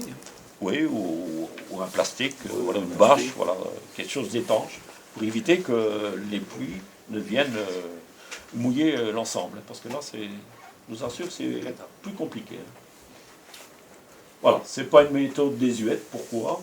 Parce que ça permet d'étaler la production sur plusieurs mois. Donc les premiers que vous allez manger, c'est ceux que vous allez forcer en container, chez vous, à l'intérieur. Et ensuite, vous en mettez par exemple dans une couche, dans un coin d'une serre, et en pleine terre. Donc ça permet d'étaler, en fonction de la température extérieure, votre culture de chicon jusqu'au mois d'avril-mai. Il existe aussi dans les catalogues des variétés hâtives et plus tardives. Donc ça, il faut regarder un peu sur le catalogue, sur les sachets. Voilà. Donc, je vous assure que quand vous réussissez ça, le goût dans les chicons est nettement moins amer encore. Donc, le sol, idéalement sablonneux. Par ici, c'est un peu problème. Je crois qu'en Flandre, plus vers la mer, ça doit être plus facile pour ce genre de culture. Donc bien ameublir le sol, ou bien le rendre drainant, ou choisir un endroit où il n'y a pas trop d'eau. Pas d'eau stagnante dans le sous-sol, donc surélever le sol éventuellement. Voilà. Lieu de forçage, soit en pleine terre, sous un tunnel, protection, en couche avec les châssis, ou en serre froide. Donc couvrir, évidemment. Donc, avec de la terre ou bien rien que de la paille, par exemple. Ça peut aller aussi, une bonne couche de paille. Le tout, c'est qu'en serre, parfois, l'atmosphère peut être très chaude et communiquer la chaleur donc au chicon. Tandis que quand il y a une couche de terre, ça tempère. Donc, voilà. La paille peut absorber un peu l'humidité aussi, l'excédent d'humidité. C'est plus facile à récolter. Un peu à essayer. C'est moins sale aussi, je suppose. Voilà. Après, malgré tout, ça colle avec les feuilles extérieures ou... Oui. Bon, on met les grosses racines. Voilà, donc c'est toujours la même chose, appliquer l'arrêt de végétation, préparer les racines, donc c'est un peu comme l'autre, voilà. On fait une fente dans le sol et on fonce les racines. On saupoudre de terre, on arrose bien, puis on laisse sécher. Voilà. On fait pénétrer la terre entre deux, laisser sécher un jour ou deux. Algues marines pour assainir le milieu et couvrir de 20 à 30 cm de terre fine. Donc on peut aussi mettre la terre au fur et à mesure. Par exemple, votre terre n'est pas tout à fait sèche. Prenez la plus sèche d'abord, mettez une petite couche, puis vous attendez que le reste sèche, par exemple en serre. Et alors vous rajoutez une semaine après une deuxième couche, voilà, au fur et à mesure. Et alors une protection contre les pluies, si c'est à l'extérieur. Et patienter quelques mois, puisque ça pousse plus lentement. Pour la récolte, il faut évidemment écarter la protection, aller chercher dans la terre les chicons qui repoussent, aller les casser, coller. Et alors remettez bien la terre sur ceux qui continuent à pousser. Alors on va se dire, tiens, comment je vais savoir, moi, que mes chicons sont déjà bons à récolter? Ah ben, quand vous découvrez, vous allez voir, dans votre butte, il y aura des fentes. C'est-à-dire que le chicon a commencé à pousser et il aura fait des fentes. C'est comme s'il y a eu un tremblement de terre. Vous voyez que votre terre est fendillée. Ça veut dire que la racine a commencé à prendre de l'ampleur et à fendiller la terre. Mais comme la terre est meuble, on ne verra pas. Non, non, malgré tout, non, non. Ou bien il faut vraiment du sable, hein, mais non, non. Vous allez bien voir les fentes dans le sol. Et voilà, donc en combinant les deux méthodes, donc avec ou sans terre de couverture, en choisissant les lieux de forçage, on peut manger des chicons à partir du mois d'octobre-novembre jusqu'au mois de mai de l'année suivante. Voilà, je pense qu'on avait beaucoup. Ah oui, comment conserver les chicons une fois cueillis? Donc, lorsque vous avez enlevé vos chicons, si vous les laissez à la lumière, c'est quand même quelque chose de vivant. Ça capte la lumière, ça transforme, la chlorophylle se fait. Vos chicons viennent un peu plus verts, jaunes ou verts. Voilà, ils viendront amers. Donc, il faut les mettre à l'abri de la lumière. D'ailleurs, souvent, à l'époque, dans les magasins, on vendait ça dans des caisse en carton avec du papier bleu dessus, bleu foncé. Voilà. Donc ce papier, c'était contre la lumière et en même temps, ça absorbait même un peu l'humidité. C'est-à-dire que quand vous mettez un plastique qui est étanche, vous pouvez avoir une condensation sur ce plastique. Et si vous n'allez pas régulièrement prélever des chicons, ben voilà. Ce qui est en contact avec le plastique, ça peut commencer à avoir une condensation et une pourriture. Donc, vous pouvez aussi mettre une feuille de papier au-dessus, un essuie-tout ou du journal, ou avec des caractères d'imprimerie, mais enfin, bon, un papier pour absorber un peu l'humidité, l'excédent d'humidité. Donc, ça permet d'une bonne conservation dans un endroit frais, évidemment, parce que si vous le mettez une pièce ambiante, continue à pousser. Hein. Donc, le chicon va faire une tige, va commencer à... C'est comme s'il s'ouvrait. Voilà, je pense qu'on est au bout là. Voilà, donc on est arrivé au bout. Je ne sais pas si... On peut peut-être allumer. Et s'il y a des questions, je vous écoute.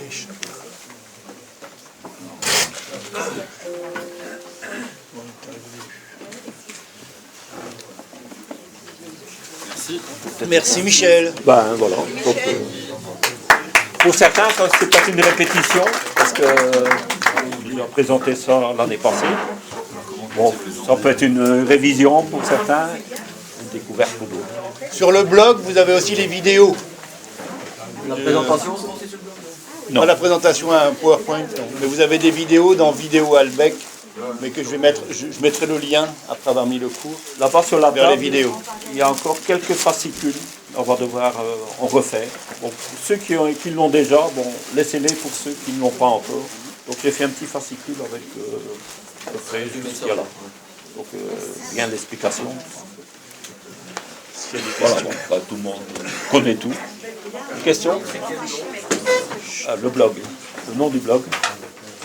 Fraternité ouvrière, Overblog. Il y a des petites cartes oranges sur la table dans la pièce à côté, avec tout en haut l'adresse du blog.